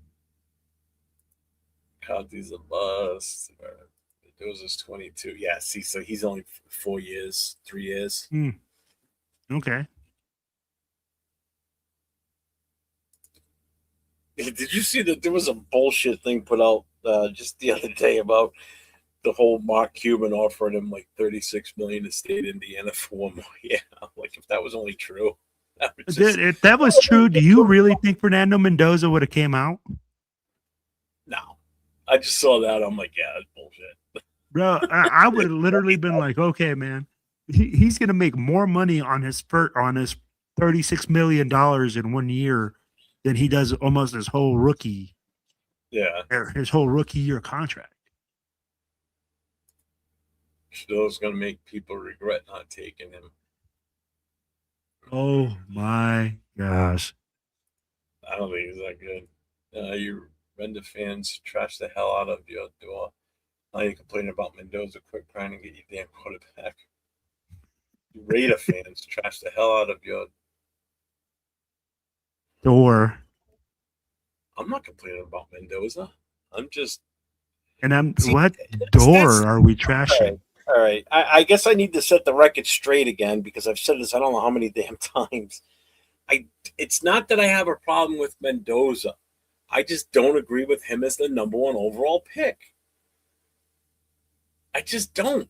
Now, again, and I've said this too, if we do address the offensive line in free agency, because there's no guarantee we can, but if we do, and we get the right guys in here that we know can protect and help this offensive line going forward, then by all means, go get the fucking kid, okay? I will be all on board with it. But if we can't address an offensive line in free agency and bring in at least 1 or 2 veterans that we know are going to be able to help and not guys like Kappa and Forsythe, that I know are going to be able to do the job and do the job well enough to support this kid. Again, part of his supporting cast, because the supporting cast is garbage right now on this team. Then I'm all for it. Get the right guys in there in front of him. Protect him. It'll help the running game. Help the running game, you help your quarterback. No matter who's back there playing, whether it's Joe Schmo from down the street who walked in, had a tryout, and they loved him, or if it's Mendoza, or if it's Will decides to fly to Vegas and try out for quarterback, and they're like, Will, you're the man. You're going to start for us because Go to the Super Bowl. That's going to make you look like a superstar. Okay? Hey. I'm fine with the kid. I'm not questioning his ability to play the game. I just don't think he's the right fit, and I don't think he's a number one overall based on talent. Meaning, there's guys in this draft that are more talented in different positions than a quarterback, being, unfortunately, Mendoza, because he's the highest-ranked quarterback in this draft. And that's one of our glaring needs as a quarterback. I get it. So I'm not shitting on Mendoza and not saying that he can't play the game. I just don't think he's the right fit for us at this time. That's all. Damn. Clip that. Oh, trash the hell out. All right, that's what he said. You Raider fans trash the hell out of Sanders. Now you're complaining about Mendoza. Quit trying to get your damn quarterback. No, and I said the same thing last year about Shador. I was never on board with him from the get-go. I was never on board. I thought the hype was too much because of the name. I didn't think he was that good. And I'm sorry. I in that case, I don't think it was that. I think his talent wasn't that good. I don't think his talent was that great at all. I think Travis Hunter covered up a lot of his flaws, and having a team like that built around him at every stop in college made Shador Sanders that much, or his draft stock that much more weaker as a quarterback. How much did Travis Hunter help him too, though? That's what I'm saying. I'm like, that's why I'm like, he covered up a lot of his mistakes. He covered up. I'd be like, if I watch CU football, bro, like, hey, look at the shirt, Jeff. It says CU. Run, run, run. Bro, we watch the games. I'm telling you right now, I'm like, Shador benefited from having a big team around him. No, Sarad did not look good. Yeah, he made the Pro Bowl. What can you say? Shut your mouth and quit being. I'm not being a fucking hater, dude.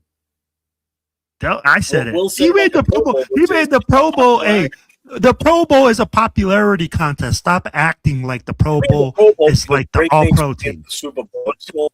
He made it. Shit, man. Look at Gardner Minshew made the Pro Bowl a year, 2 years ago or whatever.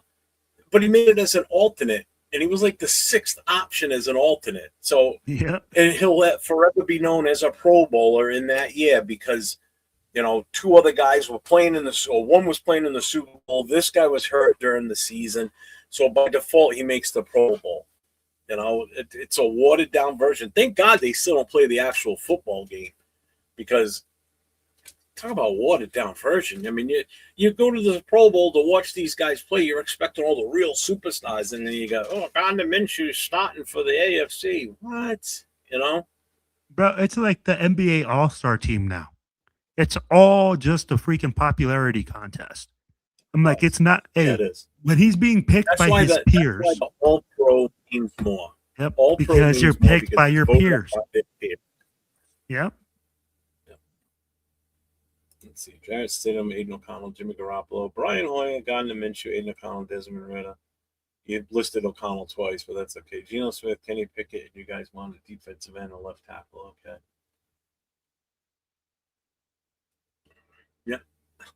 Yeah. Hey, we're not saying that any of these guys were quality picks. What we're saying is that this team isn't ready for Fernando Mendoza. Fucking coach, I wish I had pulled an Amari my senior year of high school on my football team.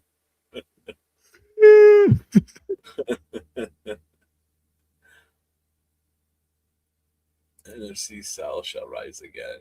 Oh. What, you mean the division where nobody could decide if they wanted to win it or not until one team lost and by default someone got in? Hey, man, the Panthers, the only thing I remember about the Panthers is that home opener last year where they fucking came in here with the red rifle and spanked our ass. Oh, that was horrible. Oh, I want us to do an all black uniform, pants. Oh, that would be so dope. Black Just on one game. black. I only want one game. Imagine how much merchandise they'd sell like that, man. If you change the design up on the shirts, you know. Bro, Mini helmets in black you would sell, or real authentic style helmet. bro, on black uniform for the Raiders, that Yeah, it would sell like hotcakes.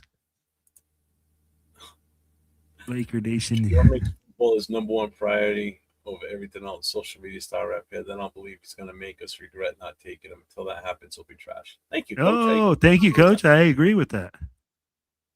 805 is sticking up for me here. Don't worry, Jeff. I can say I have a problem with Mendoza at number one. They can yell at me. They already yell at me anyway, so I don't really care. And I mean, it's funny because we're not saying again that Mendoza is not a good player. We're saying that he's just not the right fit for the Raiders at this time. Yeah. He retired too. After he left here and went to New Orleans for 2 years. Who do you think is worth passing on Mendoza for? Trading the pick away, first of all. If we were to pass upon Mendoza and we say, I will tell you like this, Bane. I would take Bane so that way we could match him up opposite side of Max Crosby. And you're going to have a 272-pound defensive end that can maul people. And he's actually, he almost reminds me more of a Khalil Mack. If you remember when Khalil Mack came out, he was built thicker than a Snicker. And I'd be like, he's kind of has the same body build. He has the same hands. And I'd be like, bro. I never heard that. I really see that. Well, that's good. Thicker than a Snicker? I just tell you, man. All I got from Jeff, from what Jeff said, is he hates Mendoza. He's son of a bitch. Man. There are 0 generational players to trade down for this. Whoa. Bane could be that guy. Grown man. I think they're more generational than a quarterback. I'm sorry. And the funny thing is, I remember everybody last year saying, if we don't get a quarterback, 2026 is going to be a great year for quarterbacks. That's the year. Now they're already saying 2027 is going to be even better. I'm never on that kick. Wait until the next year type of thing. Like, oh, they're going to be better next year. Let's, and that's the other thing you hear. Oh, 2027 is going to be so much better at quarterback.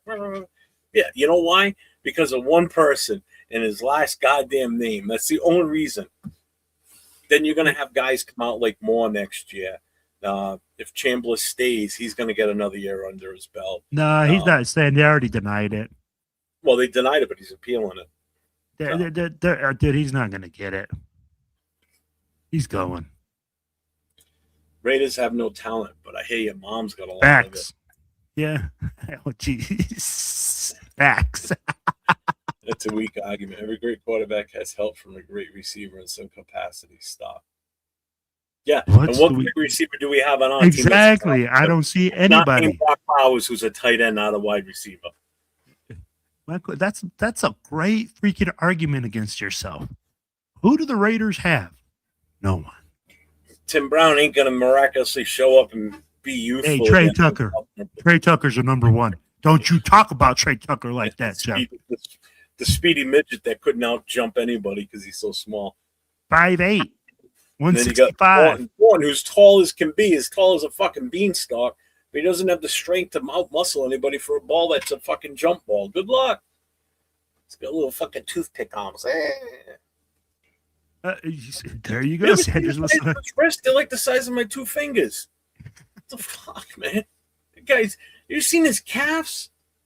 Holy shit. Yeah, right here. Hey, Sanders was selected to likes that guy. Hey, let him know why Sanders was selected to the Pro Bowl, Jeff. Let him know. I mean, like, Laker Nation, do your fact checking. This is why. Because somebody else turned it down. Because of Myles Garrett turned it down? Yeah, but I thought Drake May not going in, though, too. because he's playing in the Super Bowl. So that opened up another quarterback slump right there. Yeah, it's so stupid. The Pro Bowl is flag football 100%. The right is far from the exception, like Jerry Rice. Yeah, there it is. He reverted it again. Sanders was selected in Pro Bowl because Myles Garrett turned it down.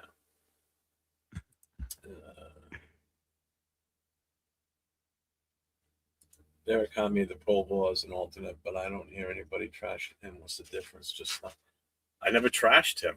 I never even. What's your point? I don't get it. Derek Carr made the Pro Bowl as an alternate, but I don't hear anybody trashing him. Derek Carr also had some playoff wins there, bud. And he had winning seasons. When did he go in as an alternate? Oh, man. Was he an alternate his after he had already left us, but he was still picked in the Pro Bowl? I don't know. I think it was the year before that. Because he was still a Raider. Well, I think it's the year he participated in that Pro Bowl as a Raider because he was still technically on our roster. Yeah, I think it was the year we got Devontae. Because I think he went that year with Devontae Adams, right? I don't remember now. I'd have to look it up. I honestly don't remember. I do know that when he was in the Pro Bowl, after we already knew we weren't bringing him back, he lit it the fuck up in the skills. Sort of like, because that was the one in Vegas. That was the Pro Bowl in Vegas. It was kind of like a, haha, fuck you. No, yeah. You're right. What's up, Lucky? Was it that one? No, he went to the Pro Bowl 4 times, bro. He went 2005, 2015 through 2017, and then 2022. So he has 4 times. He's a 4-time Pro Bowler. Yeah. And I'm still so. What's up, Robert Devine? He says Webb tomorrow. That could be. We'll see. Well, he's the only one right now that we could outright hire. Kubiak and LaFleur too. But did we even interview LaFleur? We did, right? No, I haven't heard of anything. Like, I haven't heard of a second interview though. I think we did like virtual. Him and Shula.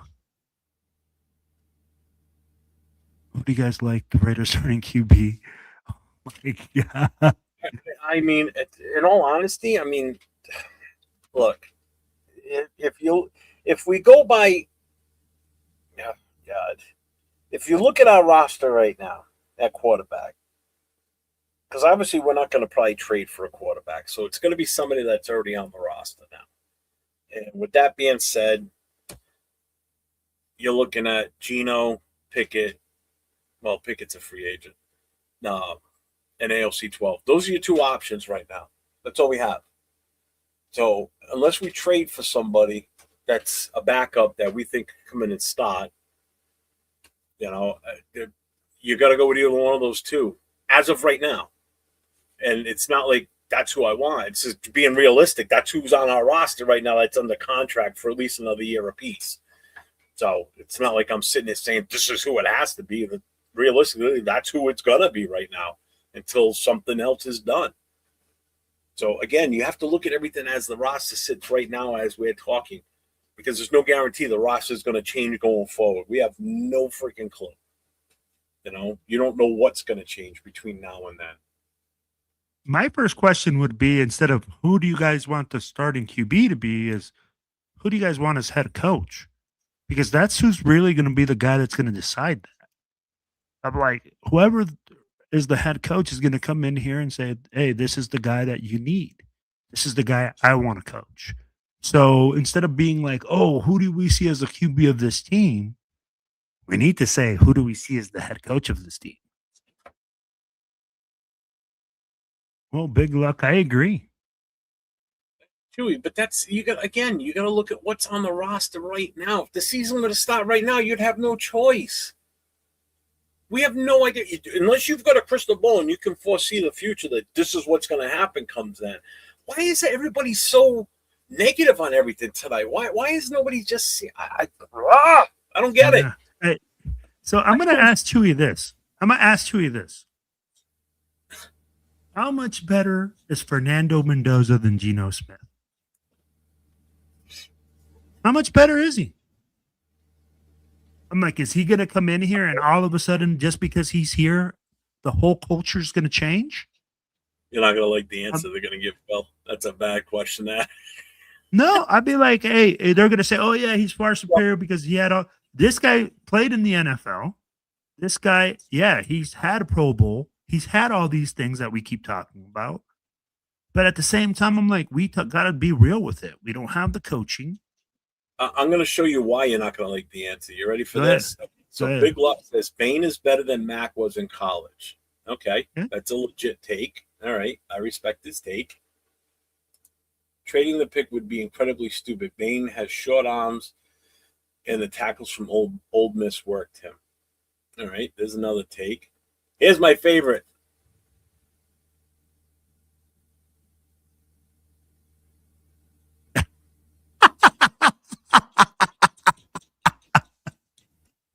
Hey, Sorry, wait. I had Hey, to be honest with one. hey. So, Oh, hey, bro. so you're gonna tell me that Bain is mid as fuck, but then I'm gonna ask you this: what did Fernando Mendoza do in the championship game? 187 yards passing. Separated date beta. 187 yards. Tell me that he had this game where he took over the game and made you say he's the number one pick. Miami's defense kept that game close, and Bain's part of the reason. Another one. Bain will get punked in the NFL. Exactly. Don't wait for next year for a QB. Let's see. Do it this year, Mendoza. Albert Sports tweeted Davis Webb left Vegas, is flying now to Denver, and he's going to Baltimore for OC interview. Yeah. See, coach says it too. What makes you say that? And that was this comment. Yep. Let's see, wait until the JV phenom comes out, then get QB. Transfer portal ruin the draft. Oh, definitely, 100%, Bueno. Yep. 100%. Agree with that 100%, man. Yep. If he doesn't like the team with the number one overall, or they feel like they could improve their stock, they will just stay another year in college. Yep. Guaranteed money for them. They're not stupid. Absolutely not stupid. Yep. I think Lakers still try to defend you.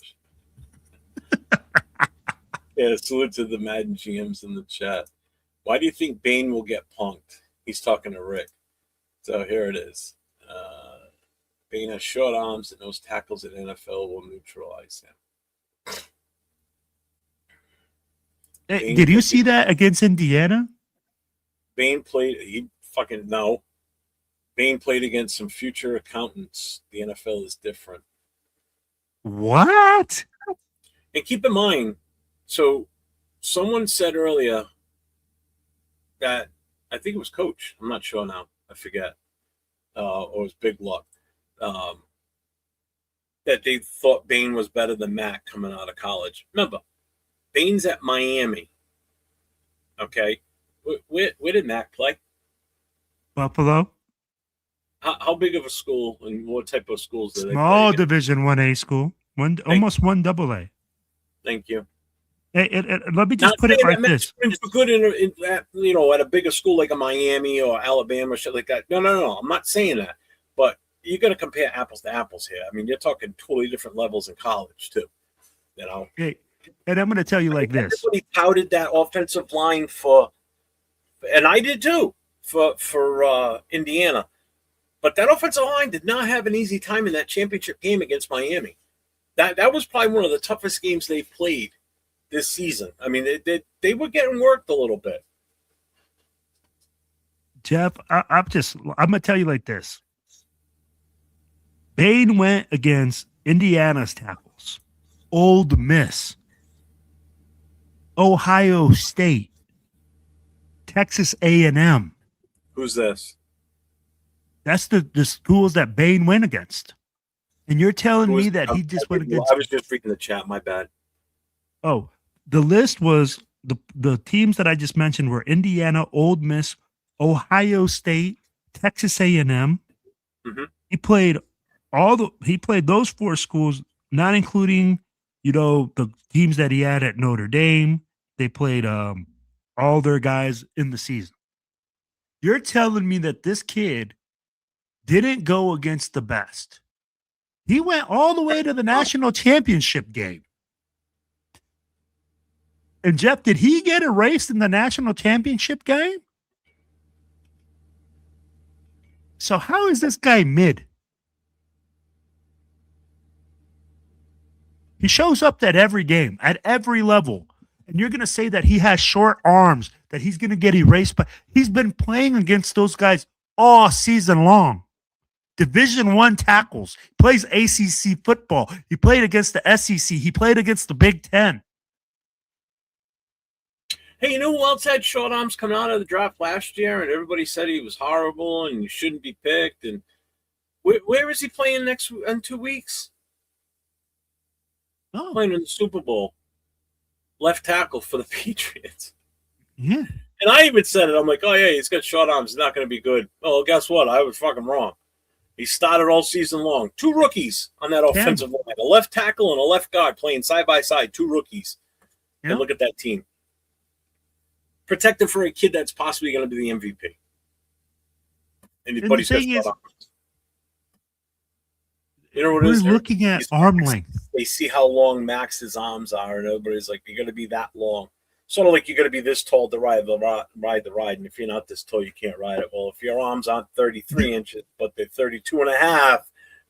All I got to say is John Randall. Short arms. Oh, my God, he was not even him. Look at what's his name? Harrison from the Steelers. Did you ever see how small he was compared to other guys when he's out there? He wasn't a big dude, tall-wise. He was jacked as shit, but he was just super aggressive and strong. Randall, same way. And with defensive ends, you almost want them to get short because then they get that edge, and you can get them to get underneath the pads of the left tackle. A 6'5" left tackle dealing with a 5'10" defensive end, it's hard for them to stay low. It's hard for them to stay in position. I mean, but Bain is not a 5'10" defensive end either. Yeah. How often does he get home now? Gets a lot of QB pressures. Remember that. Always leads the league in QB pressures. I haven't seen that many sacks. Seen him miss more sacks this year than make them. It's because he takes too wide of a swing all the time. He goes too far outside the lane. If he would just spin back inside a couple of times, he would just be even more disruptive.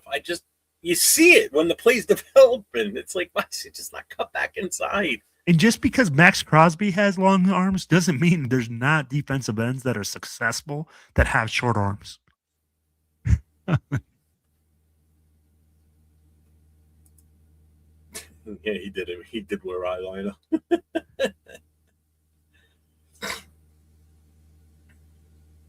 Draft Mendoza, let's build it on his rookie contract. Beautiful, beautiful lady, man. Yeah, I'm not bueno. Yeah, he's delusional. Webb, Kingsbury, Glenn Schumann as head coach, OC and DC. Schumann, where's he from? Obviously, he's the DC. Yeah, I'm like Schumann, where's he from? Pigs, where's he from? You just said Pete Carroll was the man, right? Then bringing in Geno, the bum Smith, another losing season, and some more horrible takes when it comes to the nation. Oh, here we go. Hey, I ate crow on that one. I don't think anybody expected us to be that bad with Pete Carroll here last year. That bit everybody on the ass. Yep, I agree. So Glenn Schumann is the defensive coordinator for Georgia. Oh, he said 8 interceptions. Whatever that question was, I forgot how far back that was. I mean, I'm 10 minutes behind still in the chat. Seriously, I can't catch up no matter what I do. And you're right, too. When you had receivers. Yep. And an O-line in the run game.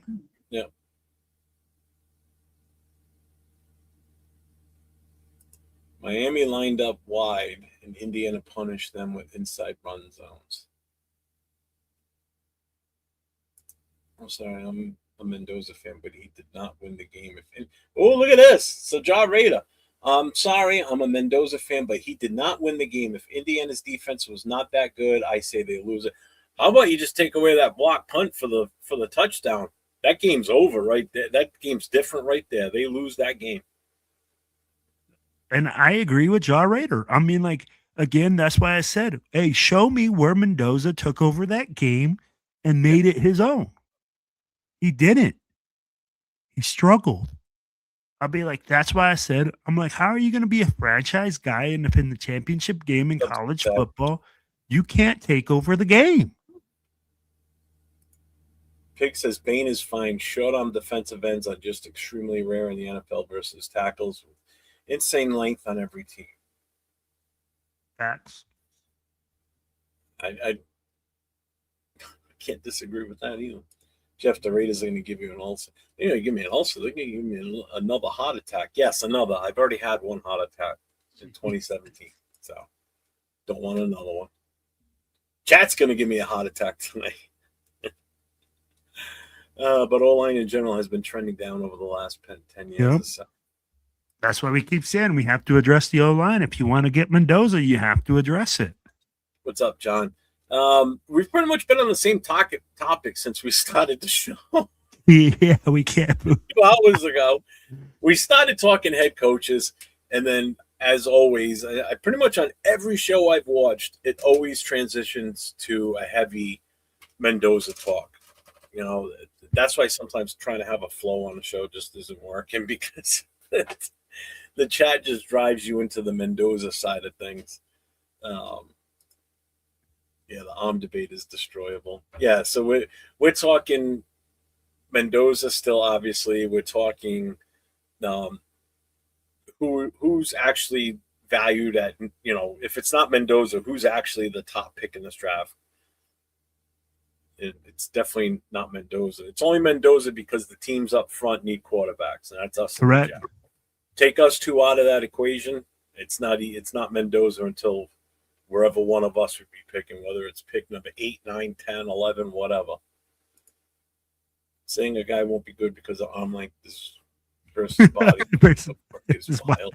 Hey. Yeah, Will Campbell, perfect example. That's the guy I was talking about from New England. Yeah. Trade Max 2 first. Now, I'm all for that too, man. I'm a Raiders fan since '83. This franchise is second worst is Cleveland. Yeah, you're not lying. I'm always short. I wish Cheetah was here for this Bane propaganda. Yeah, Randall wasn't even. What's his name? Wasn't either. Harrison. He wasn't drafted. Yeah, because people look at them and they say, "Oh, you can't play because you have short arms." Well, you have short arms, what? but you're not. You don't fit the measurables. Yeah. You know. But guess what? They go. Reach. John Randall didn't fit the measurables, but he has a yellow jacket. Yeah. Hey, Harrison didn't fit the measurables, but he has a couple Super Bowl rings and then a big play in the Super Bowl that's probably idolized for like years to come. But yeah, short arms is the problem. NFL has short arms. I don't know. I don't go around looking at measurements. Bain had 3.5 sacks last year. Kudos to him for having a good year. The other defensive end at Miami is pretty. Yeah, what the hell is his name? Begins with an M also. With an M. Mater? Miser? Fuck, man. Because he had a good game. I think he had 2 sacks in that championship game. Julius Peppers was pretty good. Yep. Question was about how much better Mendoza would have been over Gino. Oh, yeah. That's it. Messidor. That's it. I think Messidor will have more success in the NFL than Bang. Yeah, I'll take him too. Yeah. Oh, that's where the guy he was talking about, that Sherman. Yeah. He's from Georgia. He's turned down NFL jobs in the past, but I think we could convince him. Be nice. 2016 O-line was good. Hope we get back there. That was a good O-line back then. Let's not act like Indiana won a lot. They were shit show. I don't think they were shit show. I mean, they won. Yeah, I mean, like they won the national championship. If you're a shit show and you could win the national championship, damn. then shit, we're a shit show. We should be winning the Super Bowl every Yeah, year. By that, what happened to the Raiders? I'm gonna get a heart attack if we don't get Kubiak or Webb. What's up, Jordan? Let's see, what were Mendoza's stats in the college football playoffs? I don't know. Do you have them there? No, but they're going to talk about how he tore up the first two teams. And oh, yeah, he had great success against those teams. I'm just talking about the national championship game. So 805 says, I got to get on a show with Jason and Rundown to have this Mendoza discussion. Could be a fun one. Yeah, because they're both all for him. So I hear it from Jason all the time. Do you see another Max Crosby in the draft? Could be Messidor, could be Bain. Anybody. Yeah. That's the other thing we gotta look at. It's like how much can we get for a value for Max now? Because after this year, it's only gonna keep going down. That's why we should have done it last year before the draft. And that's why I say I think you could probably get 2 number 1s right now. That's probably maxed out. I love how people cite the exception to the rule. I just can't get on the Mendoza kick. I'm sorry. And again, like he is drunk. Building an O-line before getting a QB is a pre-salary cap, old school way of thinking. This is all but gone with the salary cap and QBs taking 20% of salary. Winning on a rookie deal is almost a must.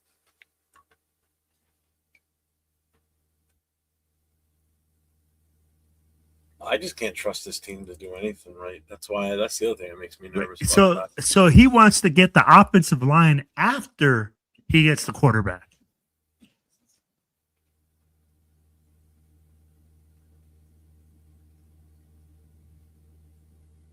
What?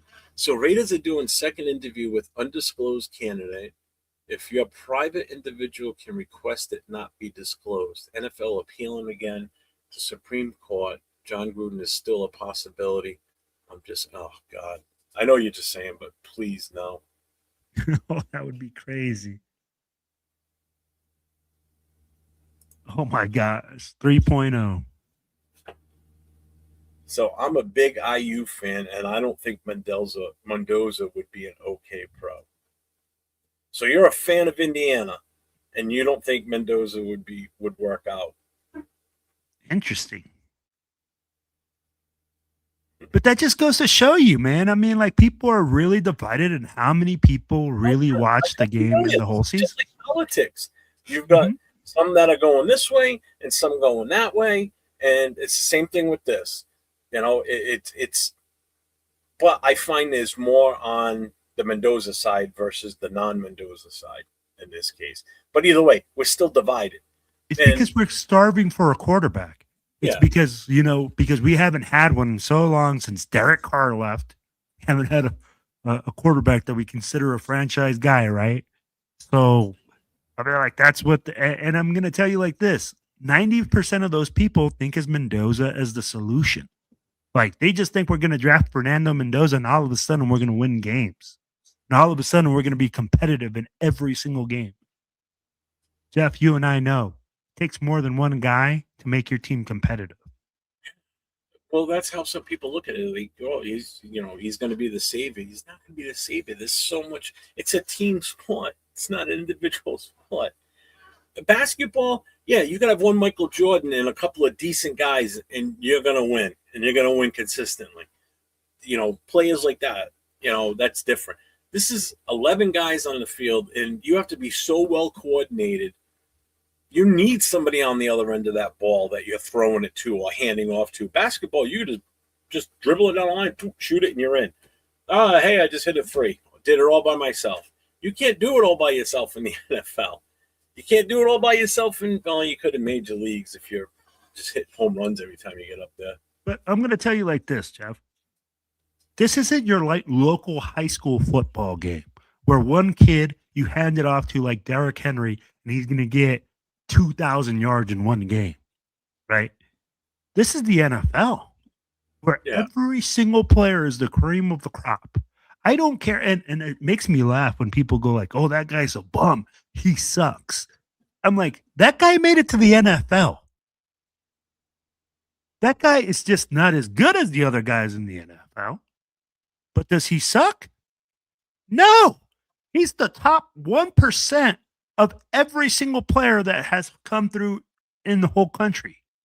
Yeah. So people need to like get off that, man. So did Casey get an O-line first? Well, first of all, they had a bona fide starter before Mahomes was there.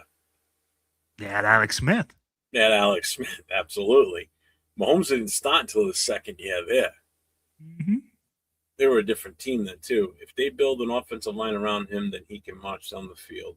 Do you see another player that's coming out of the draft that's top pick? Yeah. Unfortunately, it's on the defensive side. Undisclosed is Kubiak because of Super Bowl. Could be. Maybe he doesn't want his business out there. Yeah. Jeff's not going to like this. The mysterious candidate Raiders are going to interview that Mark Davis is going to is John Gruden. Oh, no, please. Bro. No. We should sign Jalen Phillips in free agency. Oh, we got a $9.99 super chat from Sal. Very interesting the way coaches been hired. I wouldn't count on Gruden. I wouldn't count out Gruden. NFL appeal him again in South Carolina. Supreme Court. Sorry. Raiders meeting with someone, second interview, and they are not with a team. They requested it to not be disclosed. Oh, hell no. Please, no. I could see that, though. I could see what they're saying. Just don't do it. I appreciate the super chat. No, that was bro. Leo's channel. I appreciate you, my guy. Thank you. Leo appreciates you. He's not here. Yes, sir. People knocked Josh Allen and Aaron Rodgers before their drafts. Yes, they did. And that's why Aaron Rodgers slid down to 24. And he sat on the bench and he became great. Yeah, people knocked Brady before his draft. What's the point? And Brock Purdy went last man in the draft. So, yeah. That just, you know what? You're just solidifying my point, though, when you say that, because it necessarily doesn't have to be a first-round number one overall pick that becomes the gem. You could find one later in the draft. You don't know. Again, just like anything, it's a fucking gamble. You draft somebody, they're it's either a 50-50. You don't know. Yep. No thinking we will win every game if we draft. No, I don't think so. Well, you better get used to it, John, because right now that's what we got. Until something that, again, as of right now, as we sit here talking to you, looking at you right now on the camera, that's who our players are on the quarterback room. It's Geno Smith and AOC 12. Yep. No other options at this time. That's it. People were knocking Drake May before his draft. I didn't say shit about Drake because I don't even fucking know about him. They're saying because he played in Duke and like the competition he played against. People were finding warts on Drake. Okay. I've been watching Raiders ball since the 70s. I'm beyond starving for a kid. I got you, Roy. I got you.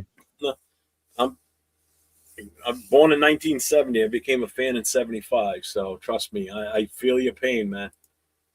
These fans need to let go of John Gruden. So what? He got us in the right spot. We still lost that year. We haven't had a winning season since 2002. We've had 2. Yeah, 2021 or 2020. Yeah, we had 2 winning seasons since then. Not that that's a good thing either. Trust me, I know. It still sucks. It's like, correct me. Yeah, my bad. In 20 years, 2 good seasons. Sal with a $4.99 super chat again on Leo's channel. Appreciate you.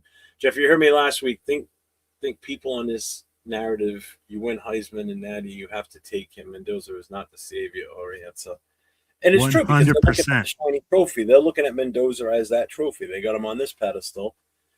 And again, it's no fault of their own, to be honest with you. It's because we've been so needy for a quarterback, and then finally we get the number 1 pick, and unfortunately, it's not a great quarterback draft. It's one option with the number 1 pick. And it's just the right away that this happens, that we get the number 1 pick. There's not even options. We're not even talking about what are the quarterback option at number 1. Like last year, there was 2 options. Obviously, everybody was talking about Shador and Cam Ward.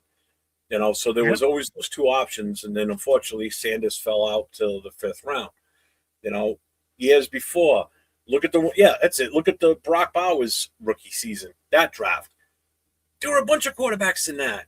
If we would have had the first pick in that one, we'd be sitting pretty because we would have had either Jaden Daniels or Caleb Williams. And then if those two didn't fall, go our way, but again, we would have had the number one. So there's no debate as to who's the number one quarterback. It's him. He's the only one. We can't even have options. There's nothing to compare him against at number one. You're going to take him over number one overall. The next closest right now is what? Simpson? Yeah, and Simpson ain't even close. I'll be like, we can all agree on that.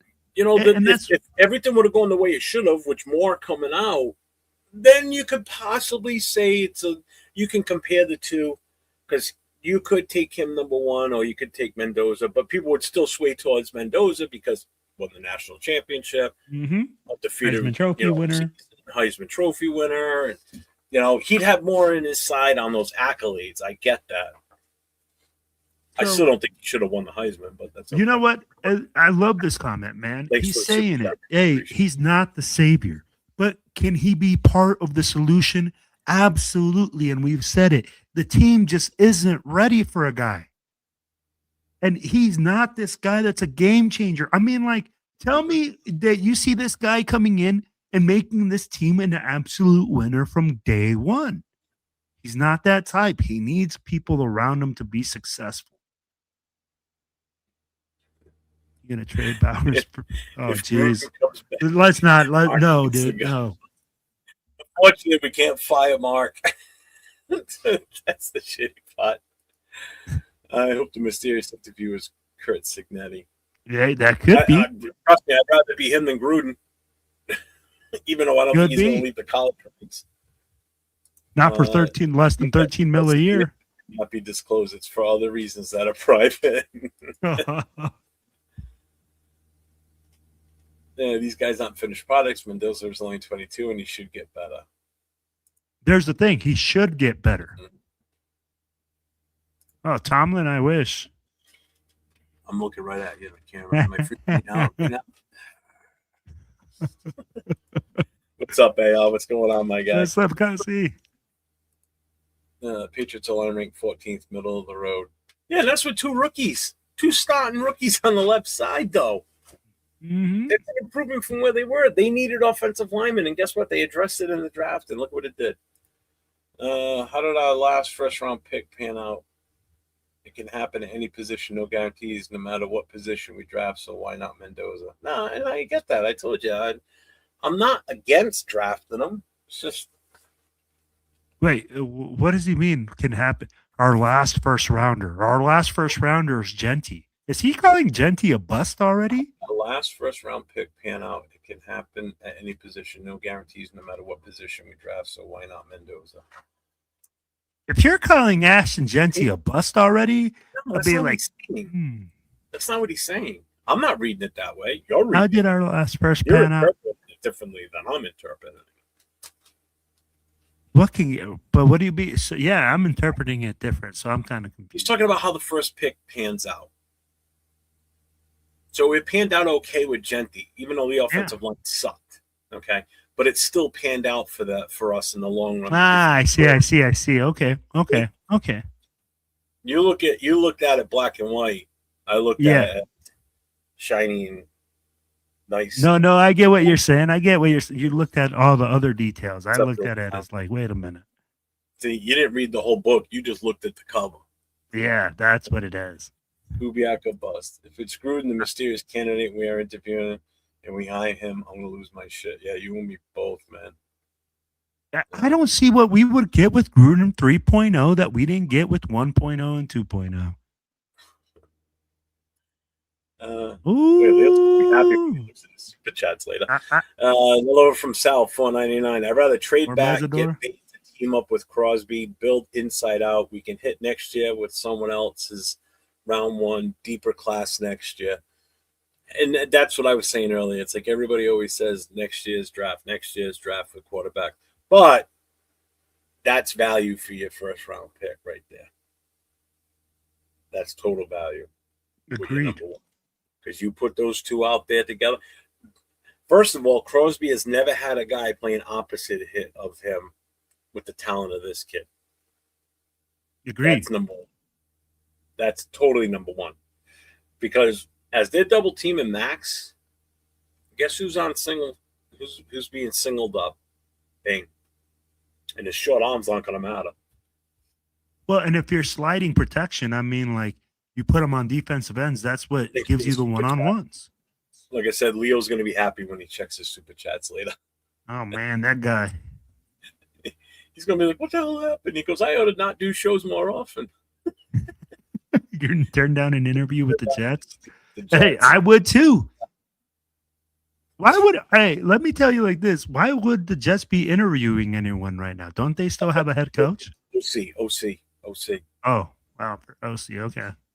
A team that's 3-14 with no good QB is always ready for a QB. Mendoza would be the best QB prospect. Of course he's the best. It's the only option this year. There is no other option. If you're drafting in the first round and you draft another quarterback. We have no clue who's coming out next year. Exactly.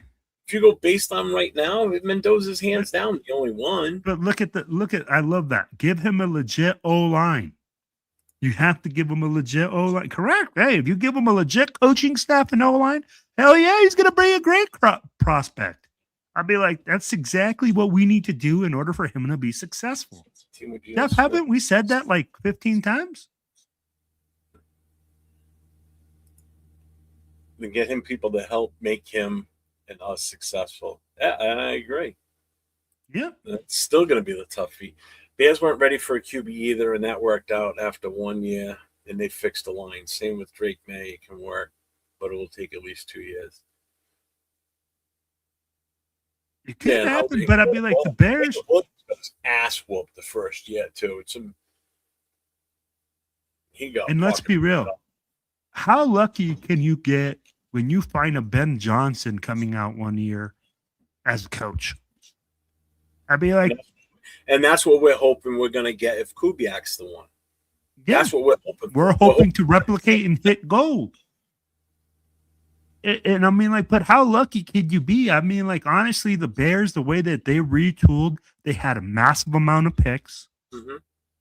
You know, which, oh my God, yeah. You know, and they traded back in one draft. You remember that, Jeff? They traded back to acquire all those draft picks to get to get Caleb Williams. So, and the thing is, and then they went after KC's offensive line. They grabbed two guys. Yep. They grabbed two offensive linemen, which is why KC was so bad, and which is why Mahomes wasn't even a shadow of himself this past season. He was horrible this year. Yep. And plus, he's got he really doesn't have a lot of skillful players around him. He's got Kelsey. That's like the only one he can count on, and he's not going to have him next year. And they're not going to have Mahomes for probably about maybe the first half of the season. So they take two offensive linemen from there. They bring Swift in. Odunze's already there. Caleb Williams is already there. You got Cole Kmet, and they took Loveland, who's another great tight end. And they're off to the races. And look what happened with them. They fall one game shy of making it to the NFC Championship. And I'm sure there was a player there, a nice, shiny player, that they traded back, and they traded out of that position in order to make that happen. Wait. He's always hurt. Yeah, he hasn't had. He missed quite a few games this season, too. This season. Let's see. Mendoza will be that guy and won't be injury prone like these other QBs. Look at Daniel Skinny and keeps getting hurt. Not if we don't protect them. Hey, have you seen? Have you not seen how skinny Mendoza is? Be like, we're trying to make this guy look like he's the Incredible Hulk or something. Kid's long and wiry too. We should.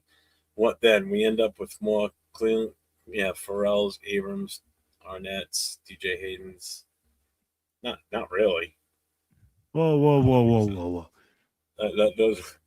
I get what he's saying. I understand it. And if you know anybody that knows Afakasi, he's very passionate about this team, and I get it. He's tired of seeing us stuck in this rut of just suckage after suckage after suckage every year. We're just horrible. And we've always got these picks. Like pretty much every name he's named down there have all been just complete wastes. Every single one. And I get it. And he left out one too, Leatherwood. Yeah. Which is another big swing and miss we had. Yeah, I get what he's saying. And that's what we want to hopefully avoid too, you know? No, I agree. I mean, like, nobody wants to miss. I didn't wake up and choose violence. I can't. That's not cock blocking or whatever. It's a move. It's a strategy move. What's up, Pete? Plus, that doesn't stop Webb coming from being the head coach. If you guys wanted Webb to be the head coach, that doesn't stop him from coming to Las Vegas and becoming our head coach. Mm-hmm. Yeah. Bane does have short arms. He's the one that said it. He's the one that was. He's using that as like a joke because that's what was said earlier. He's bringing that back up, which is funny. I love it. First round NFL quarterback draft picks have a success rate of roughly 40 to 50%, with studies often indicating a miss rate higher than 50 over the last 2 decades. Facts. First round left tackles are among the safest high-end draft picks, with approximately 59%, 38 of 64 first round tackles earning a second contract with their drafting team over a 20-year span. Nobody wants to do it. No. That's probably part of the reason why Moore went back for one more year, because he knew he'd be a Jet if we didn't take man. him. He's like, nope. Sal, love to come on live for fellas and explain to our fellow Raider fans why Mendoza isn't our guy. Coming from a former collegiate quarterback, there's a lot of holes. Another super chat of $4.99. You know what? Hit me up on Instagram. We'll make that happen. It's under the same name, 401_Raider_Jeff. Hit me up on Instagram. Send me a PM. If you don't have that, I have Twitter. It's the same name. If you're on Facebook, my last name's LaFontaine, just like it sounds. I don't care if people know my last name. I could give a shit. It's on my fucking shirt. You see it all. There you go. So what's the difference? But appreciate you, my guy, with another $4.99 super chat. Bears gave up 62 sacks. Yeah, not this past year though, right? Had to be last. Had to be that had to been a couple of years ago. Mendoza will be better than Arch, Sellers, all these next upcoming QBs, college prospects coming into NFL. Mark my words. Wow, how are we gonna mark your words when Arch Manning won't come out for another 2 years? And I agree with you in a way, John. I definitely agree with you. It's not the players; it was the coaching that was the issue. Minus guys like Kappa and although Kappa did play center better than he did at guard. Kappa, Forsythe, Parham has just been on. I've been on his case for the last 2 seasons. I'm just so done with him. But good thing is, he's gone now. He's a free agent, so he'll be bye-bye. Forsythe will be bye-bye. We only signed him to a 1-year deal. Kappa we got for 1 more year. I'm a Mendoza guy, but if we don't get online free agency, I'm sorry. Trade back, draft, late QB, Ole Miss, which is Chambliss. Because Kubiak would tell Brady, Spy, take none of these QBs is my guy. Never know. Yeah, and he could. Good. Drake May, Bo Nix, Caleb Williams, Jaden Dales, Joe Burrow, all drafted and need an O-line badly. Yeah, and look at Joe Burrow. He's about to retire because he's so unhappy. But let's just be real. And all these other guys, they're still young. 2 years in. And the thing with Drake May, though, too, is this is to defend him, and I hate doing it, but he had a shitty first-year head coach, Jared Mayo, and he was horrible. As soon as Vrabel showed up, the first thing he did was address the offensive line, and he did it in the draft. And they were a completely different team. Except for week 1, because they lost to us. Pats. Mendoza's 225. That's big for a QB, to be honest. Well, he's 6'5". Yeah. And Mendoza will put another 10 pounds to Jaden Daniels. Can't put no weight. Here's a skinny frame. Yeah, why do we keep comparing Jaden Daniels? Yeah, and I mean, like, we don't want to compare guys when they come out, but we want to compare guys. I'm done with that shit. Yeah. We're all resorts of trade downs. The GOAT. The GOAT. He's the true definition of what GOAT used to be. Okay. Before it was the greatest of all times. GOAT used to mean something completely different back in the day. What did he used to mean? Used to mean you were the worst. You were the scapegoat. You were the worst player. You were horrible. When you were called the GOAT, it wasn't a good thing back then. Because one of those kids changed it up, Jeff. One of those kids was like, well, I'm the GOAT, greatest of all time. Yeah, because they were like, oh, look at the anagram this sentence. Oh, yeah, greatest of all time. Ah, yeah. Michael Jordan's the GOAT. Ari is another, but we didn't trade down for him. Yeah, true, we didn't. It was just a bad pick. Oh, man, that was a terrible pick. Look at the mock trade. These picks hadn't panned out either. Absolutely. That's why I have not done. I have not. Did I show it? I've done, I think, one. I think I showed one mock draft that I did. I'm not doing any mock drafts. Like last year, this time, we were doing mock drafts like fucking crazy. I'm not doing it this year. I don't even know who our coach is. How am I going to do a mock draft without even having an thing too? You know? Like, oh, yeah. We're just going to draft Mendoza regardless of whoever's coming out. I mean, like, it should be. We could bring him back. I mean, if you want, I mean, we can reach out to his fan club. I'm sure he's got one hell of a fan club.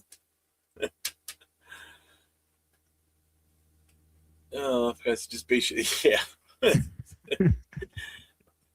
I'll take Rich Gannon's endorsement. Thank you. Let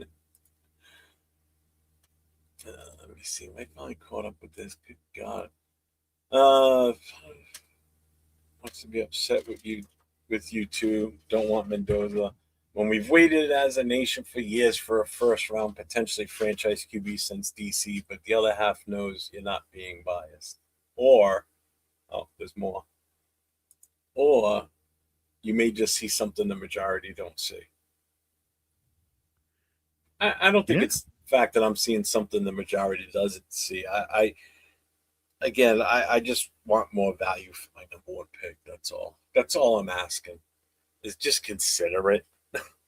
That's all. You see, and for me, I'm looking at it as we're not ready for a guy like that. I'll be like, I want to be able to say like, oh yeah, we're a great landing spot for Mendoza. But Jeff, we both talked about it. This is not a good landing spot for him right now. We don't have the weapons. We don't have the offensive line. We don't have guys in place in order for him to be successful. So we're not saying don't draft Mendoza because he's not a good player. We're saying if we're not ready for Mendoza, don't do it because you're just going to bring him in and then he's going to be added to that list. Here's my other take on this, and thank you, Sal. I'll check it when we're done here. I appreciate that, and thank you for the $1.99 super chat. Man, Leo's really gonna love you tonight.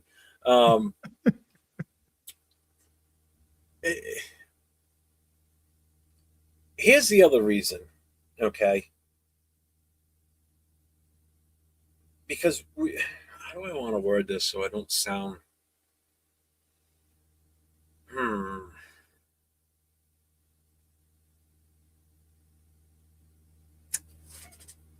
It's going to come out wrong. I know it's going to come out wrong with the way I want to word this. I'm just trying to think of how to word this so it.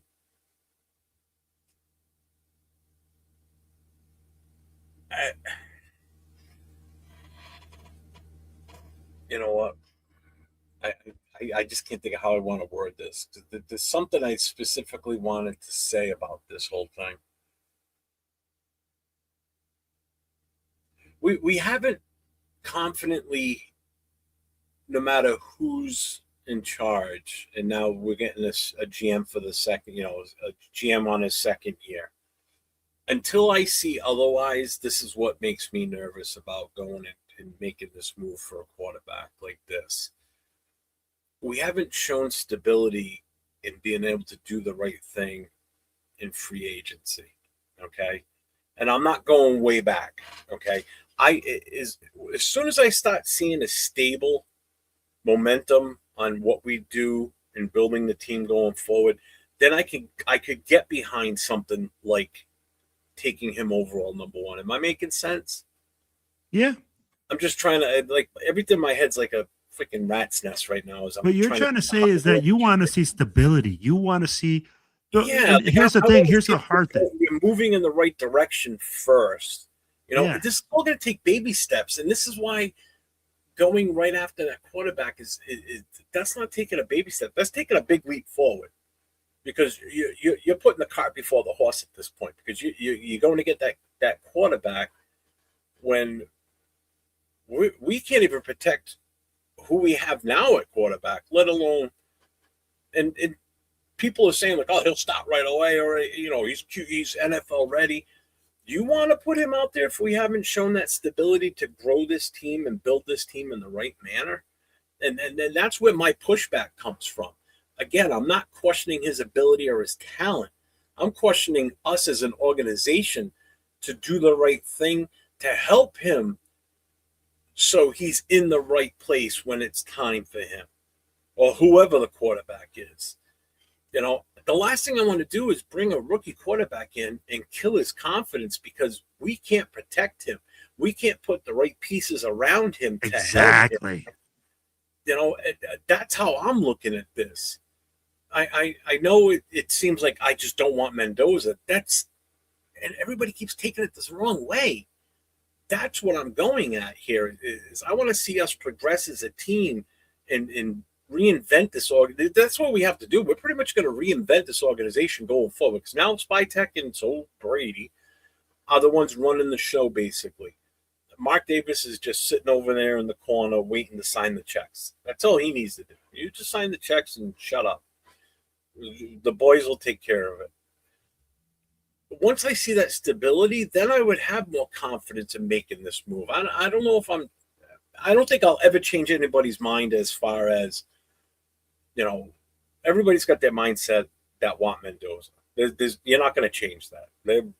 They're fully focused on that because we've been so quarterback hungry for so long. But I guess that's why I really feel this way.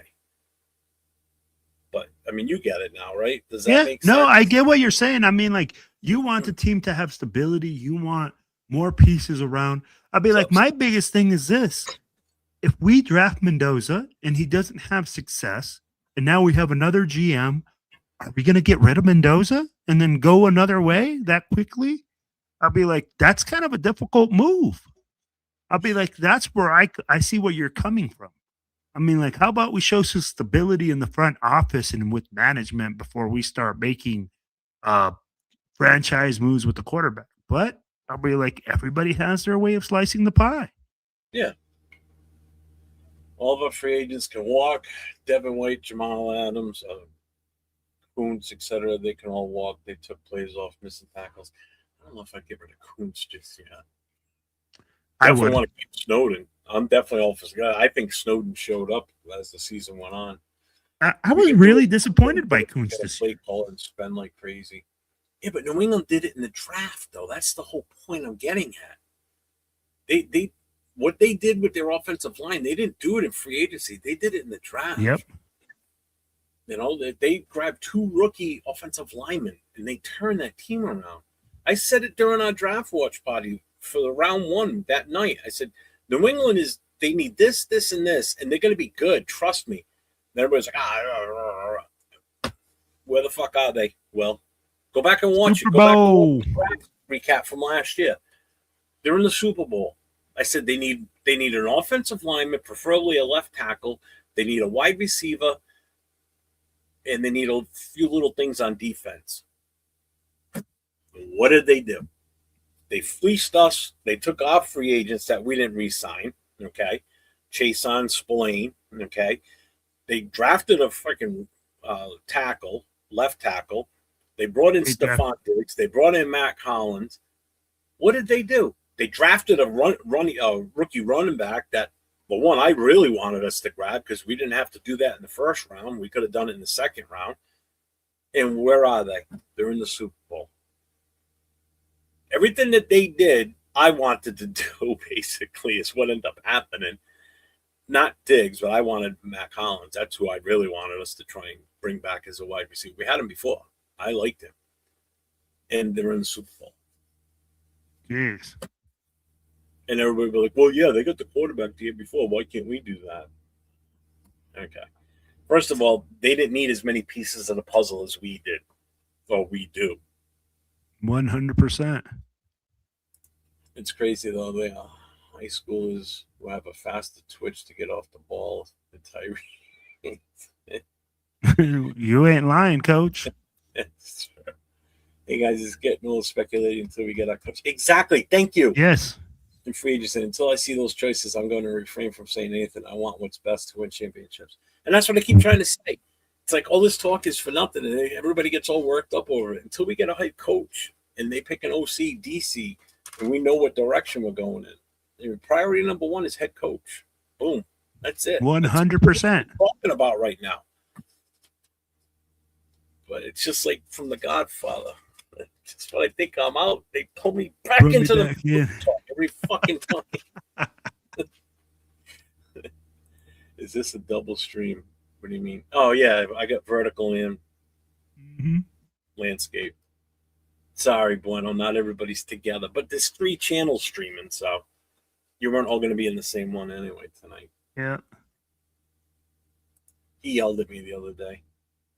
He goes, why don't you just do your show in one stream instead of doing the vertical and that, so everybody's together in the chat? So I did it just for him. I did it in just the vertical. That was that last show we did. Yeah. Yeah. Let's see. If I'm GM and no O-line wants to come here and I draft Mendoza in his career as a threat, my reputation will be on the line. The media will be chasing me. I'll get fired next year. 100%. You have to dress the O-line. Nationwide, Mendoza isn't our guy. So I'm going to tell you right now, I think I got a perfect show for you to come on. I'm going to talk to my co-host. Are you available Thursday night? To get him on with Nate and I. Yeah, man. I'm like, come on Thursday. I'll have him come on. If you're available Thursday night, I'll have you come on the Coast to Coast show with myself and Nate Thursday night. It starts at 10 o'clock Eastern, 7 o'clock Pacific. I'm just throwing that out there right now. But I'll talk to you in the PM after the show's over. I'll hit you up. Yeah, rate a PTSD. Yeah. I've got PTSD for other reasons, and I definitely got it as a Raider fan. That's fucking goddamn true. It's fucking driving me nuts. Let's see. Truth of the matter is the nation has been waiting for a franchise QB as part of the nation. The other half are Latino fans, especially Chicanos and Mendoza gives love. You will keep that right there. That statement is 100% factual. But if I say it, it could come out the wrong way. No. Hey, I'm about as white as they get, even though I'm half Portuguese, so I've got a little, which is why. You know what? Fernando Mendoza is like the AP, right? We hired AP because he was like a Raider, and he had that swagger. Right now, everybody goes like Fernando Mendoza. Oh, bro, he's brown. I was like, no, really? Really? Oh, he speaks Spanish. I'm like, does that make him a better quarterback? Does that make him read defenses better? I'm like, I don't give a damn if he speaks Spanish, English, Portuguese, whatever. I'm like, I just need him to throw touchdowns. We should not worry if Clint Kubiak wasn't interested. He would tell his agent to call the Raiders if he doesn't want the job. Brady has Kubiak contact. Both have mutual interest. Yeah. We all are, Milo. What's up, man? We don't get wet. Kubiak. Riley, not a big fan. Yeah. How are teams building their depth? I think this mystifies me more. It seemed like Raiders haven't had exactly. Yeah. We haven't been smart about it. And that's what my stability. Jeff, we haven't drafted well. We haven't drafted well. We haven't. Look at the list that Africasi put out. I'd be like, there's like 20 names on there, all bust in the first round. Yeah, and I agree, Coach, and you're absolutely right. Every team that does well just magically has depth somehow. Meanwhile, Raiders got to build a whole damn team instead of just select a few positions. It's sad. It's sick. It just I asked the same thing, man. Another super chat from Sal 499. He goes, "I'll wait to go live to explain Mendoza is a." Yes, I agree. He doesn't read defenses or change protection. What did I say? What did I say? IBS, we are on the same page. You didn't see him make any changes. He's straight RPO. He reads the defensive end and then reads one overhang and then makes the decision off those two things. Maximum. When you run RPO, you do not read the whole field. It's not meant to be that way. Yeah. Let's see. 805's got something. What do you say? I'll question Mendoza's ability and talent at the NFL level. He wasn't even the main piece for the Indiana offense. They won majority of games through the ground game and RPO. Correct. Much yes. And I've heard you say that before too, 805. No, 805 is correct. I recognize you saying that running back, dude. That running back from IU is a straight dog. Kid is a man eater. He pounds the rock. He's physical. He was the difference maker in that game. I agree 150% with 805. Comes down to the GM coach, and the Raiders have 3. Yeah. There's no stability. So how are we going to bring this kid into this type of world and say, oh, yeah, we're going to bring you stability when we don't have any stability in the front office? We don't know who our head coach is. We don't know any of these things, but guess what, Fernando? You're going to come here and you're going to be the solution. No. Wait, what day I want to hear that? Oh, you mean like to have him on the show? It'll be Thursday night if I can coordinate with him. I think Jeff just opened up to everything and not stuck on the main narrative going around at this point in time. I know. I try. Trust me. We started talking head coaches, like I said, and then you just get sucked right. Because it's usually the first couple of questions right away, especially on the show that I'm on, because everybody knows I'm not in favor of taking the quarterback. And it's not even Mendoza. It would be any quarterback out there. It would be any quarterback at this point. I'm sorry. There isn't a game changer out there to that level right now. But it's not even that, though. If it was more coming out and he was just ridiculously good, better than what Mendoza is, I would still not be all on board with it because we just have so much that we need to do. I get you. But I just don't want to keep beating it dead. That's what I feel like. I feel like I'm just beating a dead horse.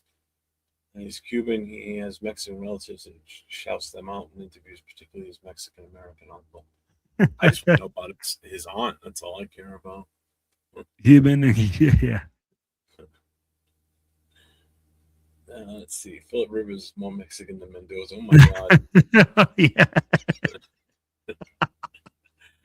Would answer all his presser questions in Spanish just to fuck with Grandpa Hondo. Oh, my God.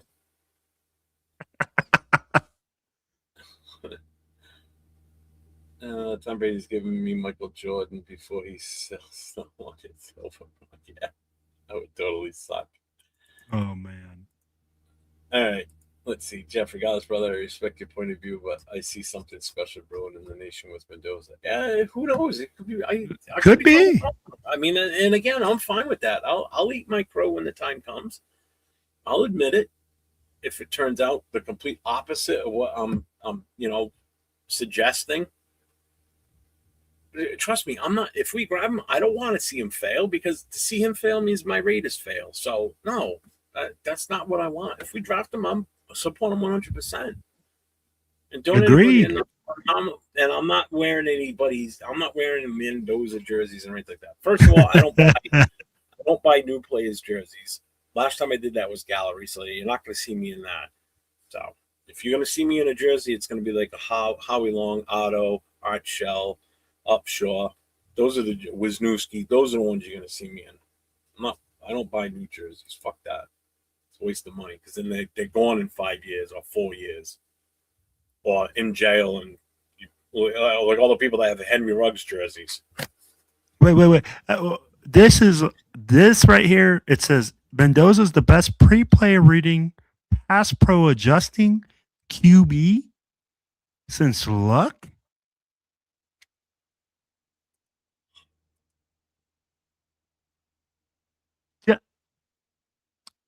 Yeah, I disagree. I'd be like, Roy, I really disagree here because if you understand the offense that he runs, it has nothing to do with any of those things you just said. So eventually Brady will leave, right? Yeah, hopefully. Yeah. Clickbait Hondo.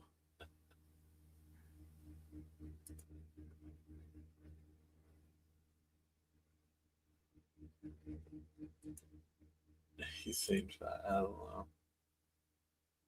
Don't worry about the horse just a little bit. Yeah. Well, if we had an offensive line, we could push the wagon. Mm-hmm. Oh, Hall of Fame rated jerseys. Like, yeah, exactly. Hey, besides that, you're not going to see a guy my size wearing a running back jersey, unless it's Bo Jackson. That would probably be the only one. A running back jersey, wide receiver, quarterback. You're not going to see me wearing jerseys of guys that have smaller frames than me. I got to wear the heaviest. Hey, they want you to wear that DB number. Christensen. Brock Bauer would probably be the only one I would get, but man, it would be. I would have to really hold off on that one for a while yet. Still, get you a Mike Haynes jersey. Get you a nice DB number 22. It looks so wrong. Royce says he stands on this 100%. Another $9.99 super chat from Sal. I'll give the nation one more little insight on my points. Miami, PSU, Iowa, Illinois, Maryland, Oregon. First matchup all have two things in common. All got a pass rush and disguised in multi-defenses and struggled. Yep.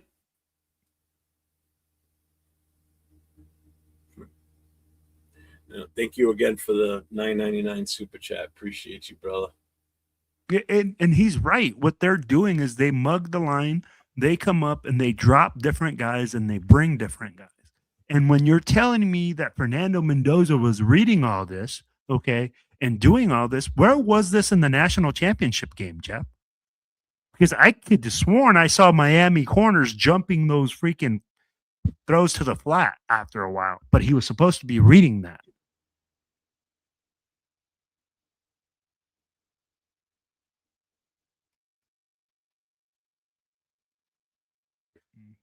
Yeah, trust me, I wasn't happy with that when he was the coach. It's like the guy finally retires from the NFL. Don't have to see him play anymore. Just have to listen to him every now and then. And I'm like, oh, he bought a 5% stake in the Raiders. I'm like, are you fucking kidding me? And now, of course, here's the best part about all this. So if for whatever reason we turn this shit around and we start winning and we start say we get Tom Brady Super Bowls, you got it.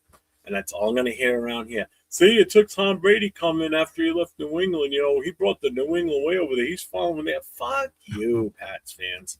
Kiss my ass, because I don't want to hear that shit either. Still doesn't mean if Tom Brady walked in this room right now, I'd still punch him in the face. Whether he's an owner of the Raiders or not. Still, just one shot. That's all I want. I just want one hit. And then cuff me, take me away. I don't care. I'll be happy. No, I would not wear Alex Leatherwood. All right, so that's the end of the chat. All right, Nightbot's the last one. All right, I'm ready to call it. We've been on for 3 hours. Yeah.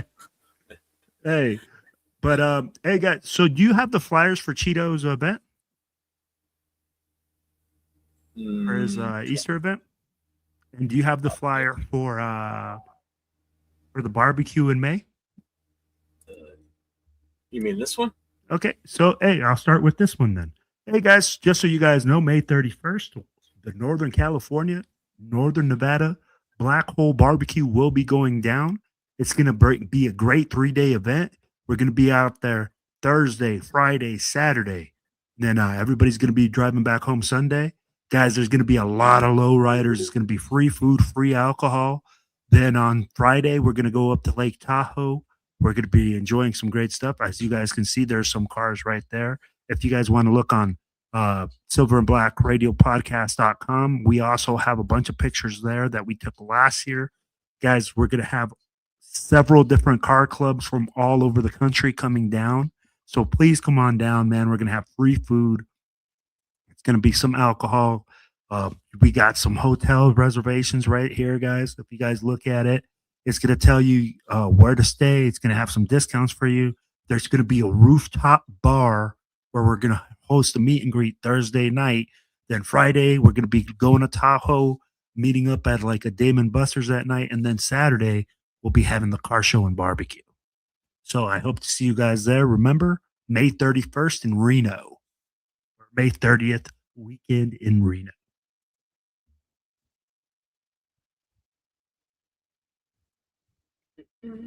And then let's see. Do we have the one for Cheeto for his Easter event, Jeff? I don't. I don't know if you have it. I see if do you put it not. I thought it was in here last time. I don't have it. I thought I did. I don't. Unfortunately. All right. It's not in the. It's not in StreamYard. I don't have it in there. All right. So I guess we don't have that one, but guys, also so you guys know, hey, Cheeto will be having a combined event for Easter. Make sure that you guys check them out. I'm sure we'll start posting it to our page and start posting it all over the place. Make sure you go out there and support our brother. He's going to be doing it with Mike from Raiders Against the World and several of their booster clubs in that area. This will be in the Inland Empire area for California. Yeah, tomorrow night, I'll be back on with Leo tomorrow night, so he will. Oops, what's this one? Oh, that's the performers for the barbecue. I'm sure he'll bring up the Easter one tomorrow night on the Raider Connection for sure. There's a couple more chats that came through here. Let's see, Brady is from the Bay. He grew up a Raiders fan, and I'm mainly Raiders, but can't claim it because he's the face. Of course, he is. They got a fucking statue for him outside the stadium. Yeah, we should have all got together that day after we beat them and ripped it down. Should have treated that thing like Saddam Hussein's statue in Iraq. Jesus. Grab some ropes and started tearing it down. Just rip it down. Yeah. Fucking Will. I mean, no, Will. Nate got a picture of himself in front of that thing. It's like, are you serious? Trust me, I want a QB just as bad as the next fan, but I don't work off desperation and emotion. People hated me last year when I had a 3rd round grade on Shador. I can do another off season of hate. Oh man. Going. If Brady was a Plantis peanut, Jeff would make sure he is assaulted. You got it. Let's see. Oh, he's asking 805's number. Trade back with the Jets and get 3 first rounds. I agree. I hope happens. See, I'm right on board with you, 805. I'm with 805 right there. I want that second round or the second pick. I want the 18th pick, and I want their first next year. Yeah, they got fucking 3 of them. Yep, I want all 3 of them. First round the next year. Yep. I want their first round. I don't want the Colts or the Cowboys. That's what I want. That's what I want. You know, it's going to be a trash pick. It's going to be a good one. Yep. They're going to be trash. He grew up a 49er fan. Oh, that makes him even worse. I know the Raider Nation will be on my side if I punch them in the face.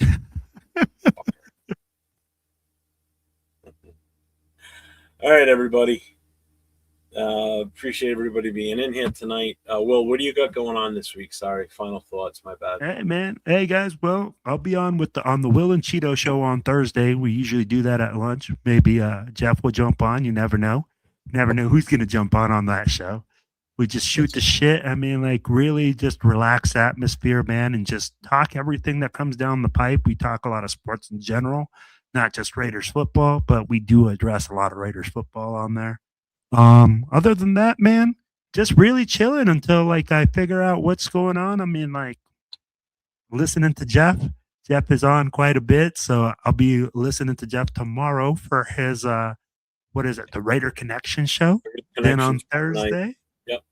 Tomorrow night it's myself, Chidolinus, Jay from Just Raiders Baby, and Nate LV Raider 10. The four of us tomorrow night, 10 o'clock Eastern time. 10 o'clock Eastern, 7 o'clock Pacific. And I'm sure Mendoza's going to come up with that chat too in that show too. I guarantee that. And then Thursday night, it's Nate and myself, LV Raider 10, Raiders Coast to Coast, 10 o'clock Eastern, 7 o'clock Pacific. And then Friday night, No Huddle. That's my show that I do on Friday night solo. So anybody that knows anyone that's a fan of any one of the other 31 teams in the NFL, tell them to come check me out. Friday nights, 9 o'clock Eastern, 6 o'clock Pacific.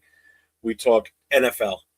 So if you got a team that just played in the playoffs or in the championship and got eliminated, or playing in the Super Bowl, have them come on in. I bring them up on screen with me, and we talk their team. So it's a good show, man. I love it. It's fun. I like it. I'm trying to broaden my horizons instead of just have a strictly Raiders show. You know, trying to. No, I got you, man. Growing. You're growing. You know, yeah, it's taking time. It'll grab. It'll grab at some point. So let's see. What do y'all think of Raiders chat sports? No comment. Clickbait. Yeah, it's not for me. Not for me. I don't want to hear takes from a guy that's not even a Raiders fan. And I don't mean Mitch either. I'm talking about Chugs. Oh, man. I don't. Whatever. Not going to get into it. Jets would have to offer that. If that's not on the table, what do you do? Yeah. We're going to have to follow that up tomorrow. Sorry, Coach, but we're calling it quits for the night. TMZ Raiders. Yes, cool, Kev. There you go. Everybody have a wonderful evening. Thank you for being here with us tonight. And as I always say, stay safe. Go Raiders. Raiders!